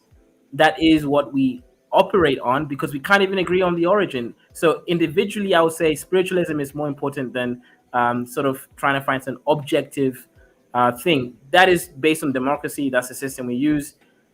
religion has no, well, spirituality has no place there. We believe what we want to believe at the end of the day, and then your own specific individual life, you figure out the contradictions you're willing to deal with and the consequences thereof. All right, very nicely put. I couldn't actually agree more. That is similar to my political position, and then my spiritual position is, hey, I'm a shaman. Don't talk to me. We don't talk about those things. Okay, you people can go away and talk and have arguments. I have experiential stuff going on. I'm actually here meditating and doing things and connecting the best way I can. And all these words are just word salad to me. Now, Dr. Thunder, what are your final thoughts? First, I want to do some shameless plugging. I have a show on Thursday on Thunder's Thoughts. It's called, let me think of what it's called. It's very clever. Anyhow, I'll think of the title again later. But it's on the divestment topic. It's multiculturalism plus deregulated dating market equals divestment. That's the name of the show. We're going to be reviewing. Dennis Sperling had recently did an interview. I think it's called "Interview with a Divester." And it's this woman that we've seen around YouTube, several places. Black woman. She's got a freaking battle flag on. What's the name? Rebel battle flag as a mask on. So it's kind of, but I think he presses her and forces her to have to address some things. So we're going to review that. That's kind of the main attraction, but there's a bunch of other stuff that's going to be happening in the show. So that's happening. That's this Thursday, 9:30 p.m. Eastern Standard Time. Come and check me out, me and Dr. Doug. And as far as this topic, this is an interesting topic. Of course, come back to Ike's channel for Ike and my show, Getting Ish Done with Ike and Dr. Thunder. It's Tuesday at 9:30 p.m. Eastern Standard Time. Okay, this topic it's an interesting topic. I do think that people, depending on how they are oriented, their personality type, the kinds of things that they need to believe something, and it's going to tend to that's going to tend to create the issues that they're going to have with religion, with source text, with where did stuff come from, and all of that kind of stuff. So I think it's interesting. I think we have the panel has different kinds of people on it, and so I think that has accounted for many of the sort of and even misunderstandings that we've probably had as we've tried to explain what it is our positions are, and or as we've tried to understand what other folks are saying. But that, I think that also makes it interesting and makes it actually probably useful for other folks that are watching, because they may identify with Ike more, they might identify with Dana more, or with Ramil, and or any of us. So anyhow, great show. I look forward to part 2. Let's go. 100%. All right, Mr. Ramil, final thoughts, sir. You came in here saying that we do not know. He said, hey, look at the original books. The original text tell you shall not make any graven image. It's actually one of those commandments. It says, hey, you cannot understand. You shall not utter the name, okay? And that you should call it, shall we say, the Most High. That way you're not deceived by any other lower. You're like, okay, there's only one, and it is the Most High, blah, blah, blah. Now, any final thoughts, given everything that everyone has said, okay? Anything you want to leave with this? You took shots at spiritual earlier. You took more than one shot at him. Took a shot at spiritual. I don't think. Nah, he didn't take no shot at me. He was just bringing up some points about things I say. Look at this nigga Ike trying to motherfucking. Ike messy. You know damn well I got enough beef going. You know damn well I got enough. Listen, Ramil, beef. don't put me on that summer screen. Nah. Don't put me on the look, Summer man. Jam screen. I'm sick that's of these niggas, that's what I man. call Ramil. He be putting niggas on that Summer Jam screen. Man, I'll just be chilling, man. I'll just be chilling. That's a New York saying though. Yeah, bet. But yeah, as far as yeah, I just think for me, I don't think the Most High can be comprehended. I don't think us as humans can do it. Thank you. And I just want to just let that remain a mystery. And then there are times where I feel like everything is random, where none of this means anything. So at the end of the day, I find my own purpose to the best of my ability, and I just keep it pushing, man. I mean, I used to really think a lot about this. Nowadays, I just I don't really find myself being so what's the word I'm looking for? Not spiritual or religious, but I don't know. I just don't be finding myself in that a lot these days. But that's where I'm at with it, and I'm just glad to be breathing every day. Glad to be breathing. All right, thank you very much. Spiritual Logic, aka Hulk, one of the original, protagonists. You the protagonist or the antagonist? I don't know. It depends on what Dana would prefer to be. That brought us to this particular conversation here. So, what are your final thoughts? How would you kind of summarize as we close out here? All I would say is that when people get on their deathbed, all the things that people believe actually prove was really valuable. Because no matter what people think they believe, we're trying to rationalize this issue of evil and death in the world. And if you live in your life not knowing that tomorrow you could be dead, and you have no understanding of or any hope for what happens if I die, because I know my life, this spirit, this soul within me has more purpose, and I don't believe it's going to turn into nothing. So if you're not even dealing with the issue of death, and if you're believing in something that does not offer any solutions for the inevitable evil and death that we will face, then I don't see it as a viable even thing to enter into your thoughts. Just my view. Thank you very much. And by the way, shout out one more time to the person who super chatted the most, and also on the panel, Dr. K. And we forgot to get permission from Dana before, but she allowed you to speak. And go subscribe, ladies and gentlemen, to his channel. Left the thing on the chat, and I'm gonna go ahead and leave it right now as well. So, the real Dana, what are your final thoughts on this here? Okay, you've left the book for us to go look into, and maybe at some point in the future, we're gonna look at some historical facts. Okay, we're gonna have a timeline that we're gonna agree on, and then we're gonna see what it means, if it ends up meaning anything at all. But what are your final thoughts? I mean, you do what you want to do. Listen, you can't go through life, dismissing a timeline or dismissing history, because if you don't know history, then you don't know what's going on in the present or the future. You're just going to keep repeating it, right? That's the saying go. But just the whole concept of the existence of this world, which the planet Earth been here billions of years, planets, the solar system, all that. We can't dismiss that. And, as of lately in my age now, like I kind of was like, damn, maybe I should have paid more attention in science class, right? But my thing is, you believe what you want to believe. And my problem that I do have with human beings, particularly when you link yourself to an organization or a religion, that's the higher power over someone else, or that you're right and I'm right, you're wrong type thing. No, believe what you want to believe that helps you. I got to find what helps me. So I'm not here to change people's minds or tell people what to believe or what to do. But I do understand that we do need to go back and understand, Earth, the creation of human life, the human race, the civilizations that predates the Holy Bible. But as far as your belief and what gets you through the day and, helps you with your morality, that's on you. That ain't on me.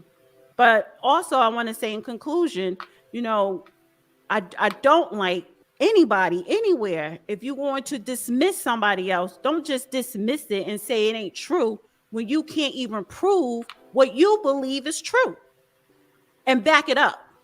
Because you said it's true doesn't mean that it's true. Prove it. And then let's have that discussion. And that did not take place here today, except for me and Dr. Thunder, because he actually came, broke when you talk about Protestants, Catholics, or whatever, right? But that's and I'm not going to sit up here and say, oh, he's lying. No, but he proved his stance, and I proved mine. I didn't get that from Spirit. But all right. On that note, on this Easter Sunday, he is risen. No, he did not, honey. Can nobody rise from the dead. That's what the conversation should have been. Indeed, he is risen. He ain't rise nowhere, honey. He turned to dust. We should have done that one. We should have just straight up. His spirit rose, yes. And we should have straight up done. But not he did not rise. Not his body. No, he did not. Not with the cells, flesh. No, he did not. He ain't rise with that flesh, honey. Case closed. Okay, ladies and gentlemen, I think that this has been good. And actually, to be honest, this went better than I thought, right? Because this is one of those conversations that could just go crazy. I think that we were able to keep God not too messed up and confused with religion and truth and all those other things. Because here's the thing: there is no such thing as getting an ought from an is. That's where Hume put it, right? And basically means no matter what the question of how are we supposed to live that spiritual keeps bringing up, it's not something that you can objectively, shall we say, determine through scientific facts. Just me telling you, do this, do that, look at here, look at there. It's not a way for you to figure out how we ought to live. So therefore, confusing the question of, well, this scientifically true? Can I find that Noah's Ark or the story was repeated or blah, blah, blah, sometimes has nothing to do with morality. However, there's still the question of tradition, custom, historical precedents, and things such as apostolic succession, as Dr. Thunder was mentioning. In other words, there's anthropology to be done there in terms of the historical facts and what actually happened, which is a separate thing from whether or not you end up deciding to be Hitler or not, right? It's not like if I convince you, hey, this was the right time period where the right book came, all of a sudden I'm going to give up my plans to conquer the world and kill 1 million people. It's like, no, that's not going to inform my morality, bringing us back to the same problem of, look, you cannot get an ought from an is. You cannot get what am I supposed to do based on just simple, you cannot do a scientific experiment to tell you that. And that is the big problem that us human beings have to live with. I think we've had a good conversation vis-a-vis these topics. Until next time, ladies and gentlemen, thank you very much, Spiritual Logic. Thank you very much to the real Dana, Dr. Thunder. Peace. Always good vibes. See y'all later.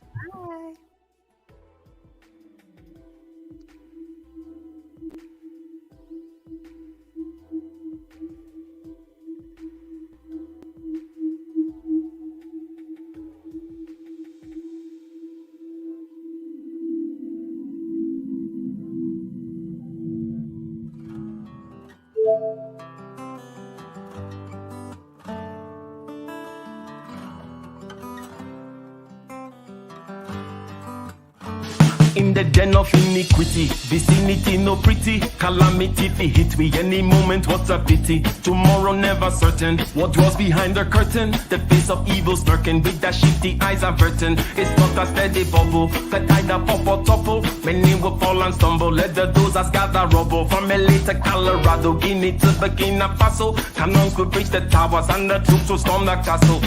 I say, run, come, make we get it.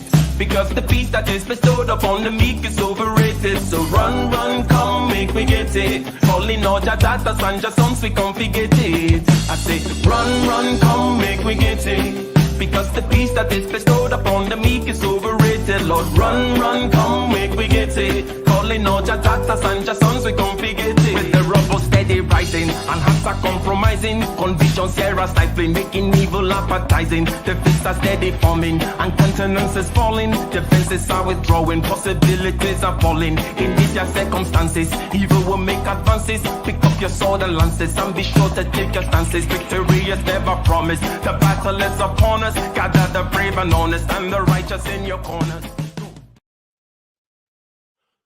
Hey. People still in the building. Shout out to you guys before I end this here stream.